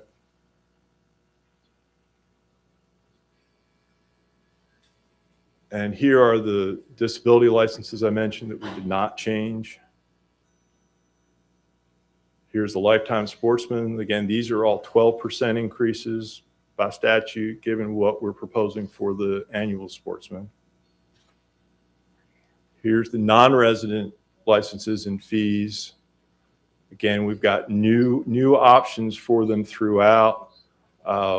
Look at the annual fishing for a non-resident. They were asked to buy, if they were going to fish for trout, it was $98. If it was going to be, they didn't plan to fish for trout, it was going to be $49. And we've increased it just to $99 for everybody. The 7-day, we proposed at $65. We proposed the 3-day at $50, and the fishing one day at $20. And that 1-day fishing license is, again, really important to guides. We offered one of those years ago, and we lost a lot of money because we priced it too low and it cut into our 3-day revenue. So we were careful to not do that with this one. That's why it's at $20. And annual trapping went up accordingly. Here are the supplementals for the big game species.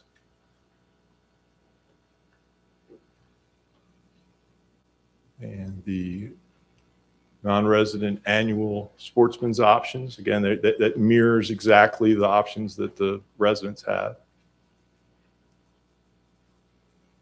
Here are the WMA permits that I mentioned. This individual field trial is for the event organizer, and any kind of consideration we want to make for the event participants would be dealt with in a future rule. But this would just set the fee as it is now.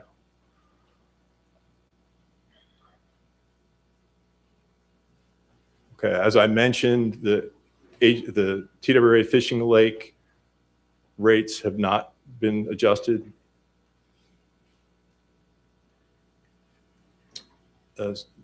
Last year, when we talked to the city of Gatlinburg about this, they were not interested in modifying this fee. This is a shared revenue source with the city of Gatlinburg for these licenses.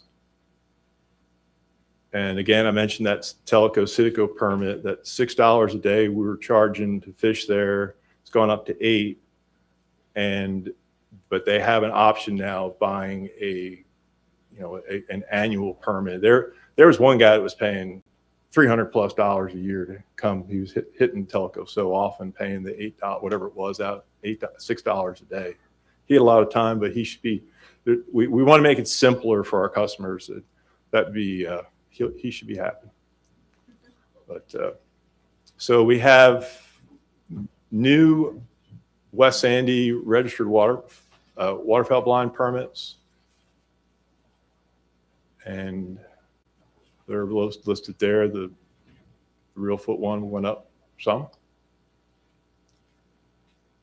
And these are the high impact permits, not to be confused with the North Cumberland OHV permits. These are the ones that people buy for any other high impact activity on WMAs that's allowed.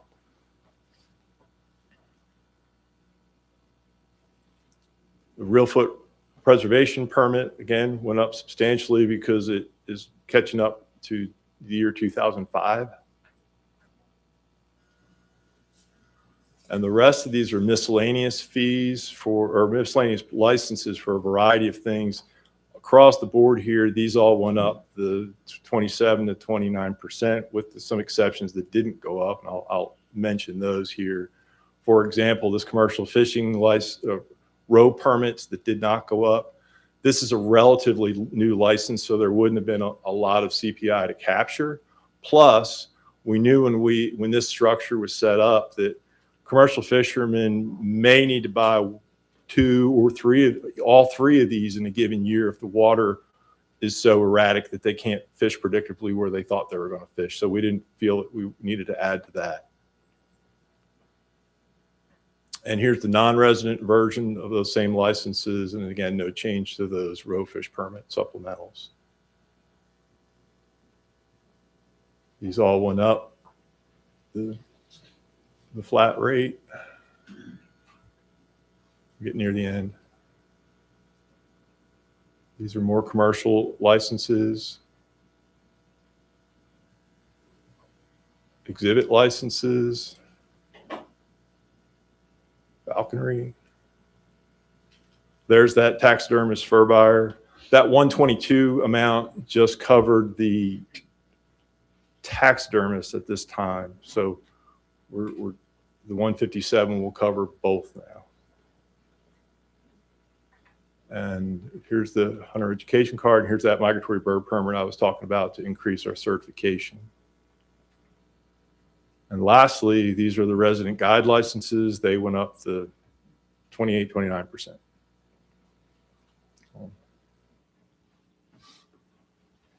With that, I would take any questions. Are there any questions from committee members? Commissioner Saltzman. So we pass all this, we get all the money that you laid out there. What does it do overall in our budget, and how long does it keep us before we have to have this conversation again? Well, I think we're going to have to look at those other funding sources to avoid what you're talking about. But we're going to keep the cuts in. We have to keep the cuts in place, which are roughly what, 4 to 5 million at the 3.6%. That with that and the license increase, that gets us out to like FY34 ish when we start to have issues again. If we don't get the license increase, we're looking at significant issues in 31. Yeah, that was my next question. If we don't do anything and we keep it like it is. Yeah, we are in, you know. I mean, we can, you know, fire a few budget directors. That wouldn't hurt, would it? We are in, you know, FY27 is looking good because we recently moved all those funds from the wetland acquisition fund into the wildlife fund. That gives us some cushion. We got the 10 million for FY27 as appropriation. That helps.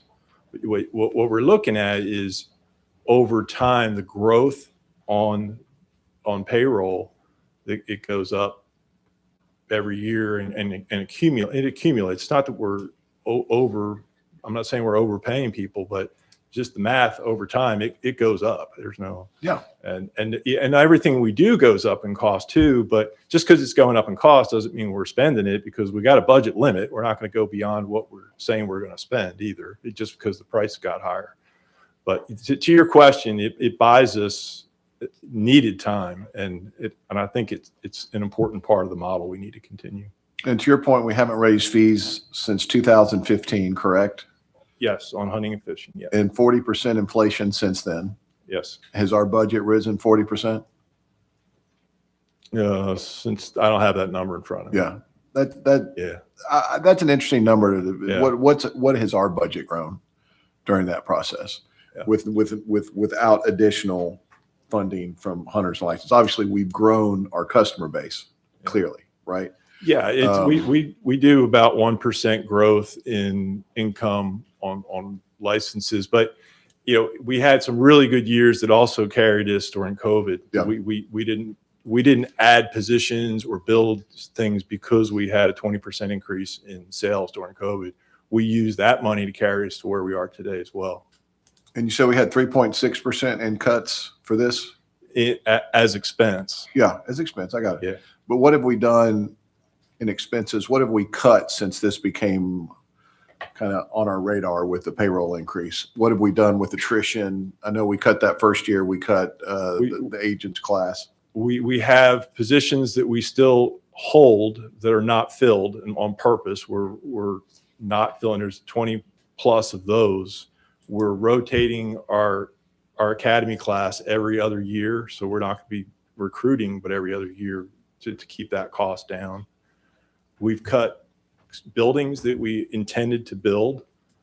We had really good land targeted for sensitive species that we were not able to purchase. I'm thinking, what am I forgetting here? Yeah, we cut. You asked earlier about unfunded mandates. We were very proud and still are to be in the Bill Dance program, and we're doing the work to get all these facilities to great condition, but there's no budget, there's no funding to sustain that going forward. So that will be that is something that we had to cut out of FY28. The additional fish stocking for that, and additional mostly fish stocking.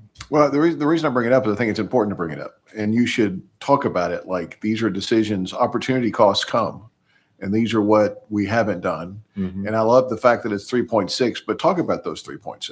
And it's actually more than that if you go back a couple of years, right? Yeah. And because the first time, and we've talked about this a lot with the director, the first time you say, we're not the first agency to come to the state legislature and said we're broke. And they're going to say, well, why don't you cut? And then you need to show them what you cut. And I think the agency, and under your leadership and everybody else's, has done a really good job in making do with a bad deal.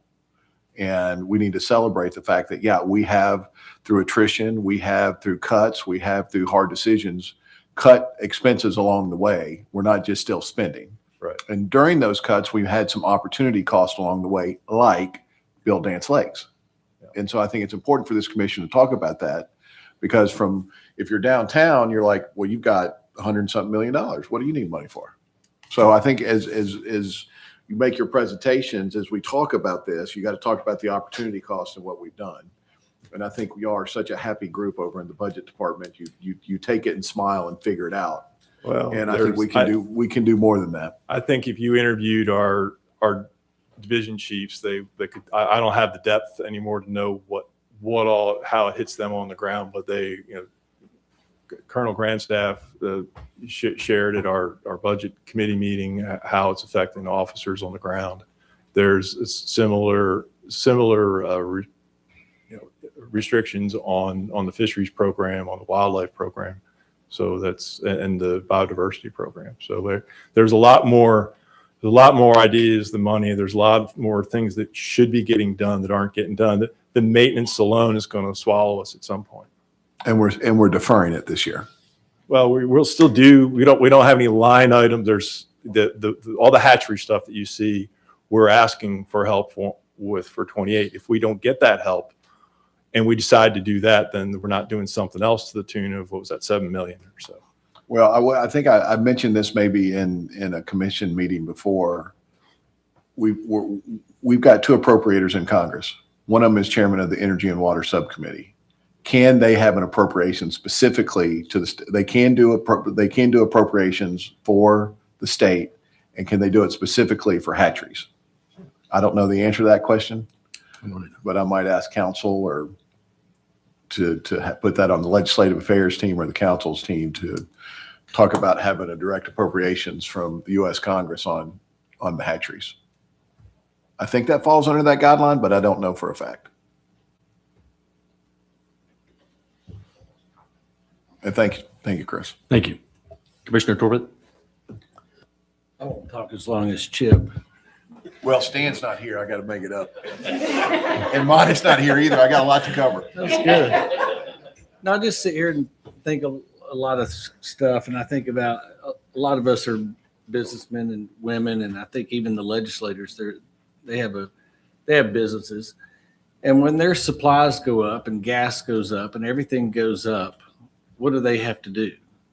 They have to charge their clients more money, but yet they don't let us do that. And I want to protect the fishermen and the boaters and the hunters, just like everybody else. Heck, I'm one of them.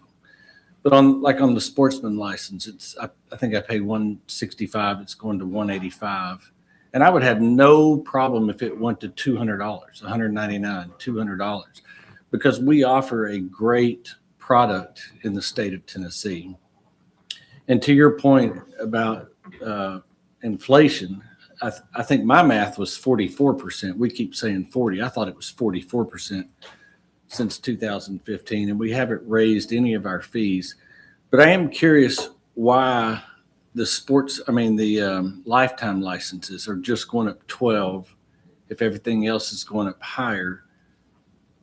And I I'll can follow answer up that. after. Yeah. So the recommendation we're having to only increase the annual sportsman's license by 12% was a decision that we made internally to keep it affordable and a good price point, maybe to sell more or whatever. But that decision triggered the next decision because in statute, it says when the price of the lifetime licenses may not be increased more than the price increase for the annual. So it's linked to it. If we move the annual sportsman up by 30%, we could move the lifetime up by 30. But we can't. We could move the annual up by the full 40%, let's say, but we couldn't exceed 40 for the lifetime. And so they're just linked. They don't have to be the same, but the lifetime can't exceed the annual. Okay. And that's not something we can, that would be a statutory change. Okay. So, but we've kind of talked about, do we lose money on those lifetime licenses? And we're not really sure. We've done surveying. What if we just got rid of the 0 to 3 and made it 0 to 7 and used the 4 to 7 or whatever, the $700 one, and got rid of the $300 one? I think that as a collective group, it would look like an increase beyond the 12% that we're doing because we would sell if you use that higher rate for the Category. But it's good there. I would guess that the opinion on it would be that group of licenses, the 8 or so, one of them couldn't move by a greater percentage. And maybe if you lowered some others, but you're just basically raising one at that point. Well, we're deleting one, so we don't have to deal with what you're talking about. I don't know that we have I think it's in statute that we must sell the ones that exist. I think we had that discussion internally, and I left the room thinking that. Even though we think it's hurting the agency and we're not really making money on those, that doesn't.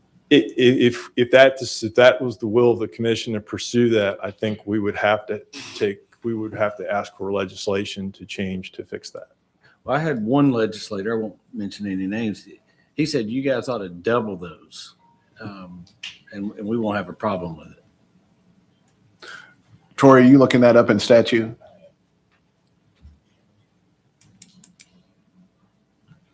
Because if it's not in statute, but the increases are linked, Tori, could we just eliminate the lifetime licenses altogether and then reinstate another lifetime license with our own numbers? That's a good point. See what I'm saying? Can we do that, or is that legislative? I thought the commission was the one that suggested the lifetime licenses, and then it was codified by or put in statute by the General Assembly.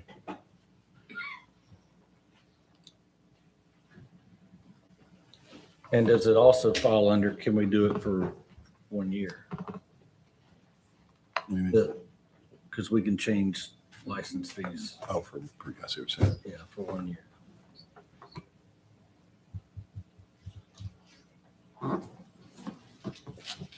Tori, no pressure. We're just all waiting on you.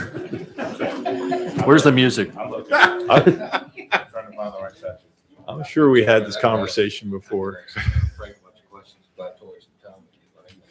Do you have a question, Commissioner? Yes, sir. Okay. And while we're waiting, will Give Commissioner Tori some- McCarty? We'll give some good save, John. I do have a bunch of questions related to what you're asking, related to the lifetime. I do think the short amount of time I've been on the commission, I've heard that the fees from the lifetime license may be part of our problem. And if it's something that took longer to get through the General Assembly to help solve, I do think we should look into it in whatever mechanism. But number one, Frank, thank you so much for your hard work. I'm glad I don't have your job, especially during this process. Some questions for you with the shift in the structure of the license. I was not on the commission when it came through a couple years ago.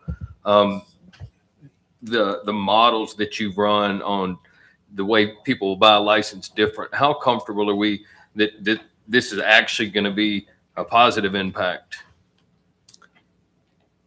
So it's not a model that gives conference intervals. It's a spreadsheet that we put numbers in, but we talk to for example, on the wildlife side, I'll pick on them. They were like, well, we currently sell this many of these. We think this many people would how many people would hunt for turkey and deer? Like they have some intel on that. And we applied all that the best we could.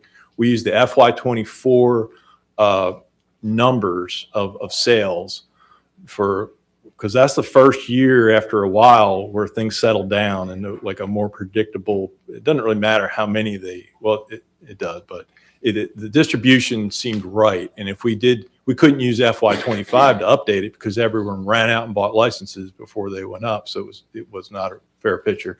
So there is no confidence interval calculated on it, and it could be low, it could be high.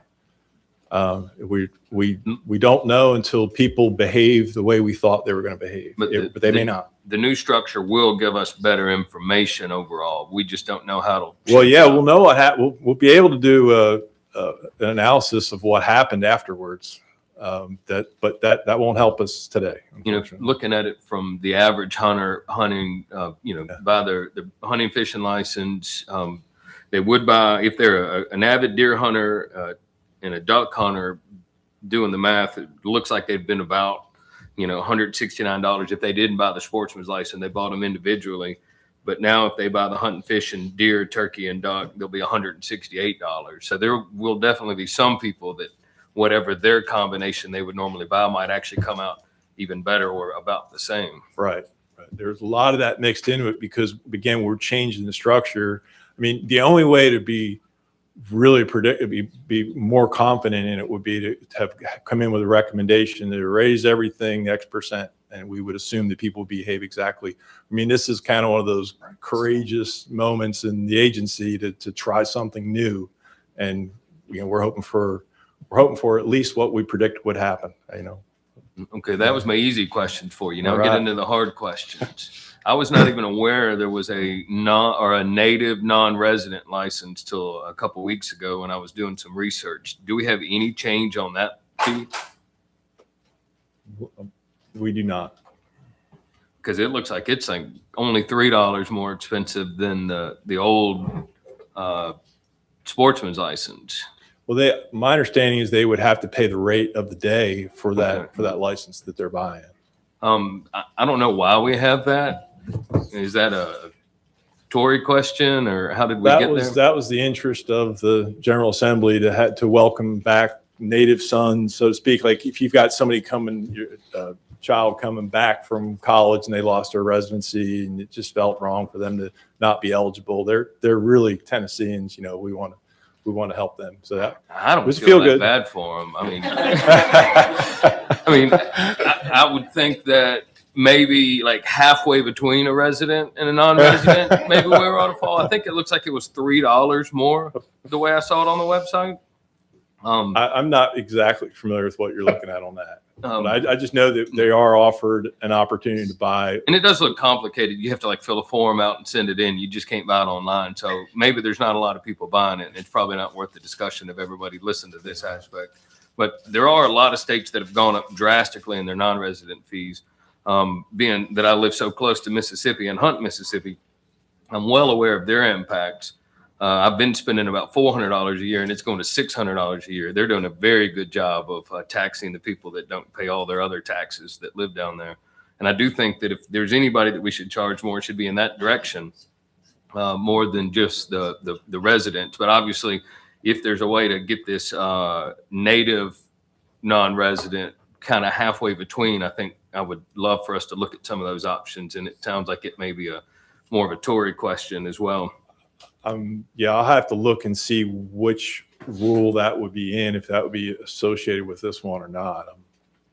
And then the last little one, homework on that. And then the last question I had, is there any way for us to do this in a mechanism that might have some tie to CPI or inflation in it, so that, it ratchets up a % or 2 every year instead of it looks as bad as it looks right now when we've waited 10 years to come and ask for an increase? So going forward, there are avenues to do that. I don't know if they're preferred avenues. There's be an avenue to consider that in statute.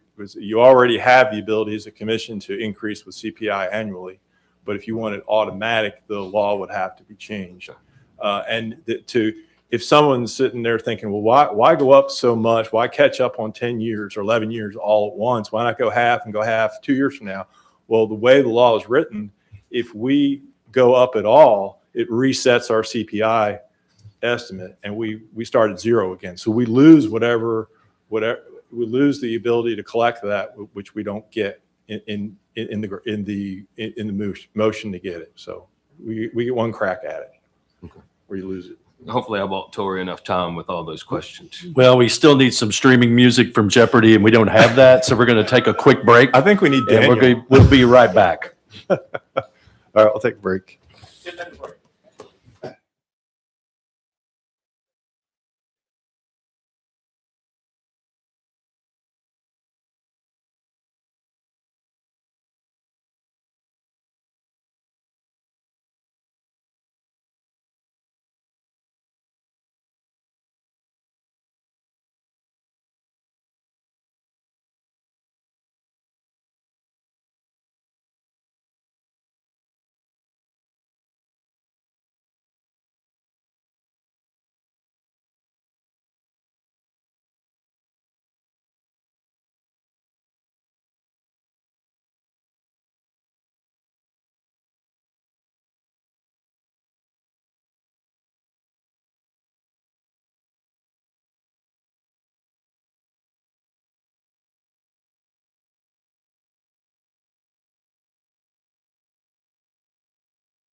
Chairman, we'll now resume with the Budget Committee hearing, and I'm going to pass it over to General Counsel Grimes.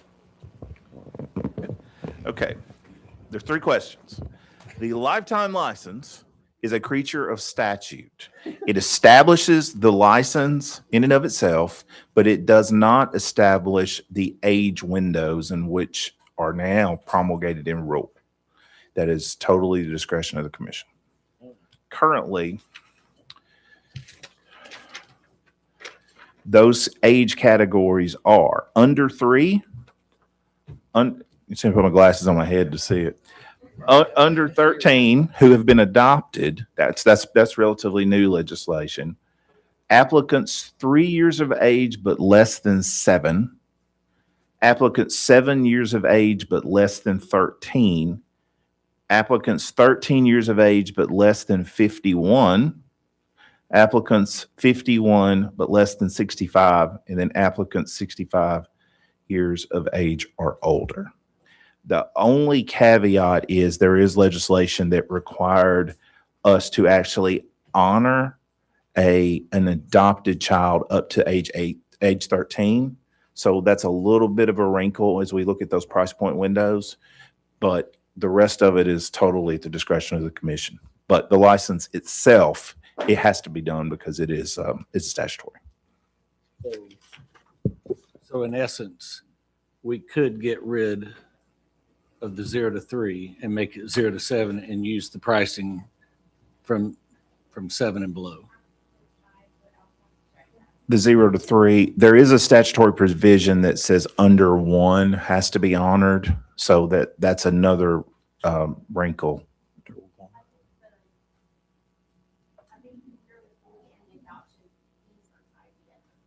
Okay.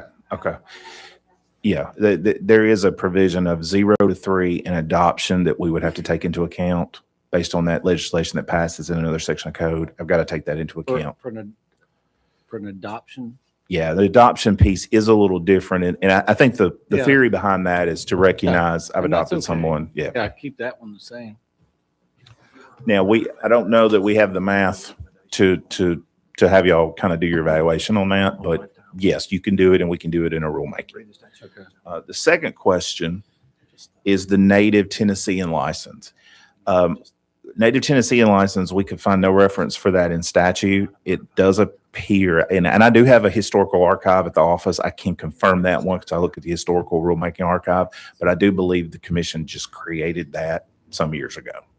I don't know how many we sell, and that might be something that you all will want to know.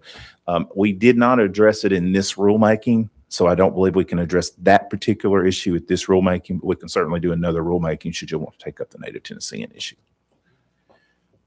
And then the last question, which Frank really answered it, but the CPI, every license was twofold. One, every new license, you can establish that at whatever you want to establish that at. If it's for whatever you want it to be, that's the commission has full authority on that.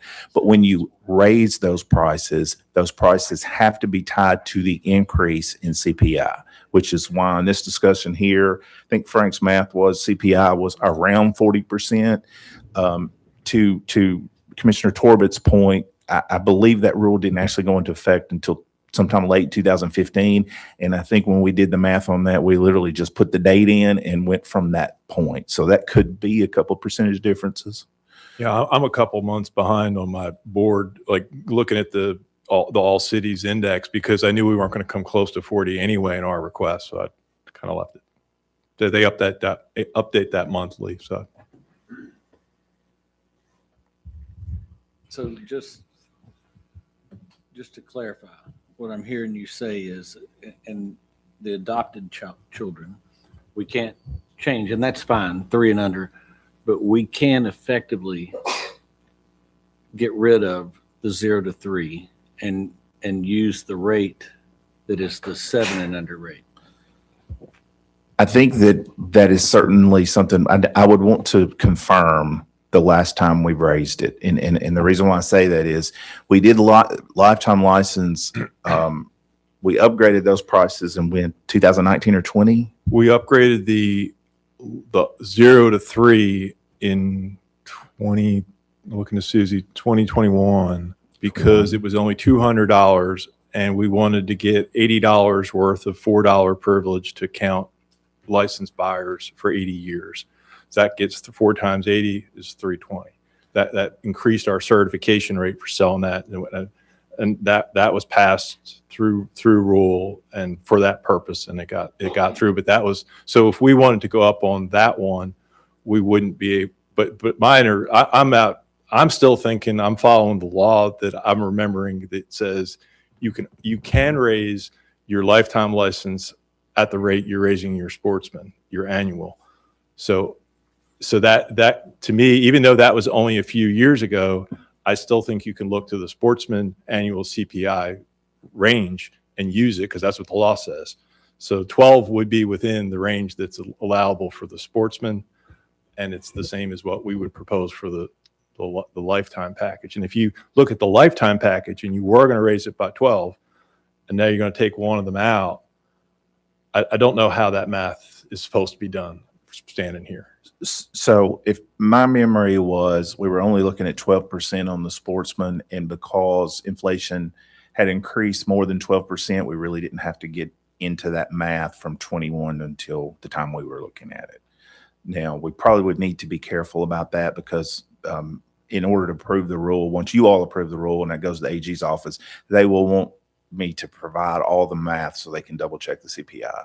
So. Chairman and council, if it's appropriate, I'd like to ask you all to look into this a little bit more and make a few recommendations for us for tomorrow, if that's okay. And That'd be okay I'd with like the to committee? know, yeah, how many lifetime licenses are we selling under 3? Under 3 annually, Yes, sir. I'll have to look. It's 80% of our sales, but I'll have to look. Yeah, I don't want to. Okay. Any other committee members, comments or questions? Okay. Any other commission members? Commissioner Box. Frank, you and I have talked with a resort owner in the last week about concerns he had about the 3-day non-resident fishing license. In looking at the percentages, it looks like that one moved up a lot more proportionally than others. And I wanted you to go through that. Yeah, I wouldn't mind having that slide, but in simple terms, we were offering a one day at $20, and then we were going to offer a 3-day, and it was an additional license that we added at the end. And I looked at it and said, okay, if you go 2 days, it's 40. If you go 3 days, that's 60. We'll take $10 off it. That would be a price break for buying a 3-day. Let me pull that image up here. This may be the simplest one to see once it shifts over. I see it here, but I don't see it up there. Oh, I see what I'm doing. Okay, hold on. Can't see to. Am I driving this or are you driving, Scott? You got it. Okay. I cannot see it either. I've got one up here. This is non-commercial. Hold on. Can you pull it up for me? Yeah, okay. See what you're doing here. So it's not there.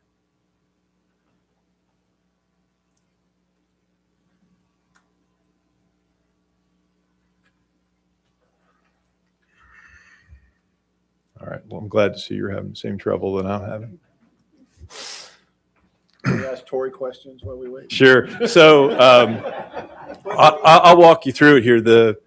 So I set it at 50 with that rationale. But what I didn't look at that time was how we handled the annual. I didn't do a similar adjust. If you looked at it from the year down, you could come to a different conclusion. So I think there is definitely some room there for a discussion on that. If now this will pop up. If we. I need the try- next slide. Like, you need to hit it twice. If we tried to bring it more in line with the proportions of the other, would a number like 40 make more sense? I think a $40 point would be better would be better for that purpose. I mean, it will have based on the predictions of how many of those will sell. And again, that's kind of a real guesswork because we're not offering it we've not offered it with a 1 day together in the past. People may migrate to that 3 day, but as long as some revenue is collected, that's the important thing for that visit. I think a $40 one would still, here we go. If that 3 day fishing in green at 50 went down to 40, that would be in line with what if you look at what we did with the annual all fish, the bottom one at 98, we moved it to 99. We barely moved it. So you could use the same logic on the 3 day that we have now with all fish and keep it at 40 instead of 50. So there's different logic you could apply to it. That logic is, you get a different way of looking at it, and that would be understandable. Okay. So I'm hearing it. Any other questions or comments? Commissioner Jones? Thank you, Mr. Chairman. So I thought Commissioner Saltzman did a great job of outlining the unfunded mandates and some of the challenges that we've had as an agency. But there's other challenges that I don't know how you could quantify them. And maybe we couldn't do that between now and the time we have to vote on the budget. But there's also, since 2015 and before, a lot of responsibilities that the agencies had to take on that hunters, fishermen, boat permits don't necessarily need to pay for, in my opinion. So, I mean, I'd like to look at that. And I guess the number that really sticks out is back during COVID, we had to buy a bunch of specialized equipment because we had made over, I believe the number was over 20,000 contacts with kayakers during that previous year. And so we had to buy a bunch of specialized equipment, but we have no way, unless they are hunters and fishermen and have hunting and fishing licenses, we have no way of recovering that fee.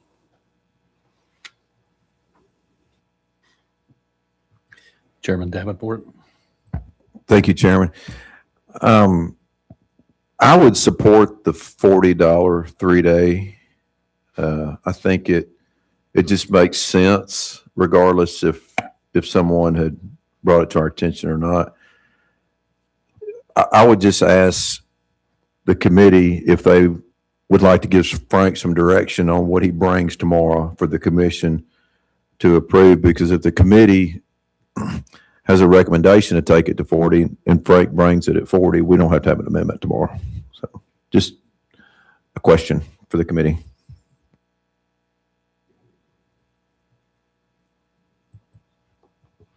Am I answering that? Sorry. It's just up, it would be you or the committee members. Just sound off. What's your opinion? Do you want Frank to come with 40 or 50? Give him some direction, please. I would go with the 40 myself. I would too. Thank you.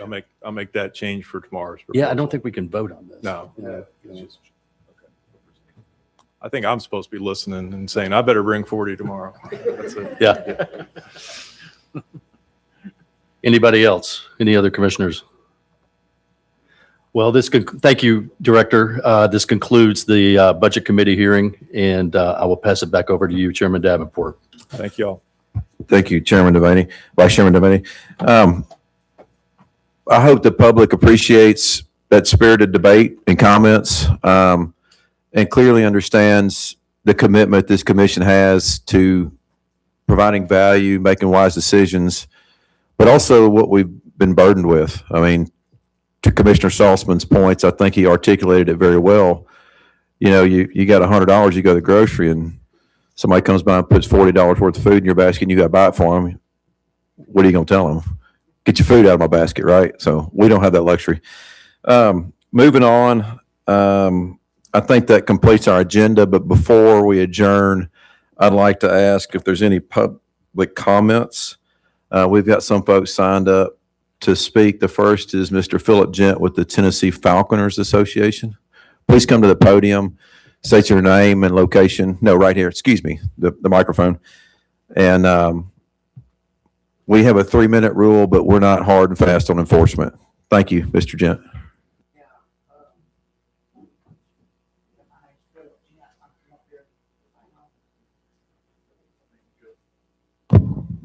Thank you.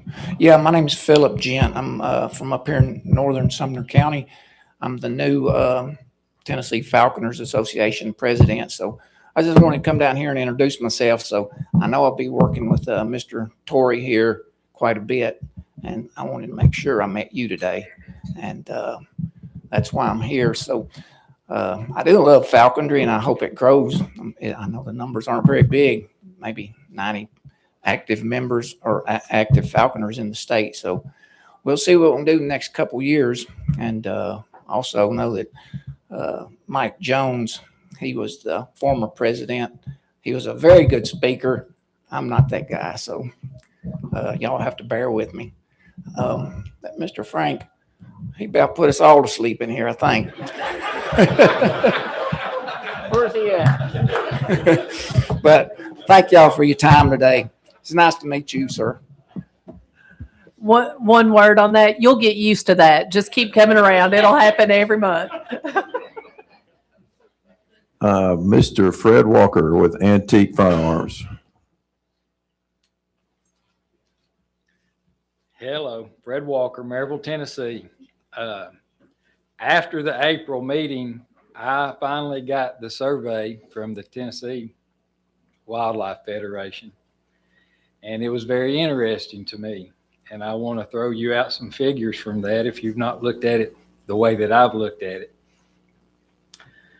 I tried to compare a couple of questions that seem to be the same from the straight wall cartridge to the flintlock season. And I'll briefly try to give it to you. Say, if they wanted support, if they supported the straight wall cartridges, they had 1,401 people said yes. That same comparison question, would you support a flintlock season during late bow season or early January? I got 1,886 people that said yes, a 25% increase over the straight wall cartridge. Even though there was only 276 people that said they owned a flintlock, 1,573 said they would participate in such a program in the state of Tennessee. To me, that's incredible. Jump. That's 800% increase in the weapon. And you know what I'm trying to do is bring in outside, out-of-state people to hunt in the state of Tennessee, because nobody around here has the season that I'm asking for. Thank you. Thank you, Mr. Walker. Next, we have Scott Summers with Reelfoot Lake. I want to start with, I commend all you guys, and I want to thank you for the new 5-unit turkey, proposed turkey season next year. We're going to get a little closer to that 3-bird limit. Maybe it'll be on allocation or something. But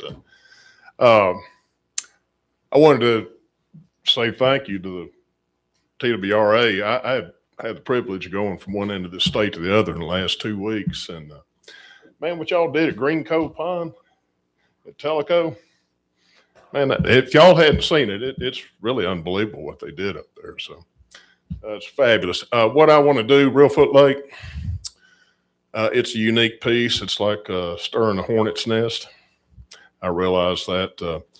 I got to travel up there last week, and I was talking to Patrick, what y'all did at the refuges up there with DU's help starting last year. It is unbelievable what it looks like this year. The ducks are going to love it. But what I was after doing, I have watched over, I've been up there all my life, but I've watched over the years some of these blinds that a person dies and the next person, if they're too close to it, the blind goes away. I went up and had lunch with Wally last week.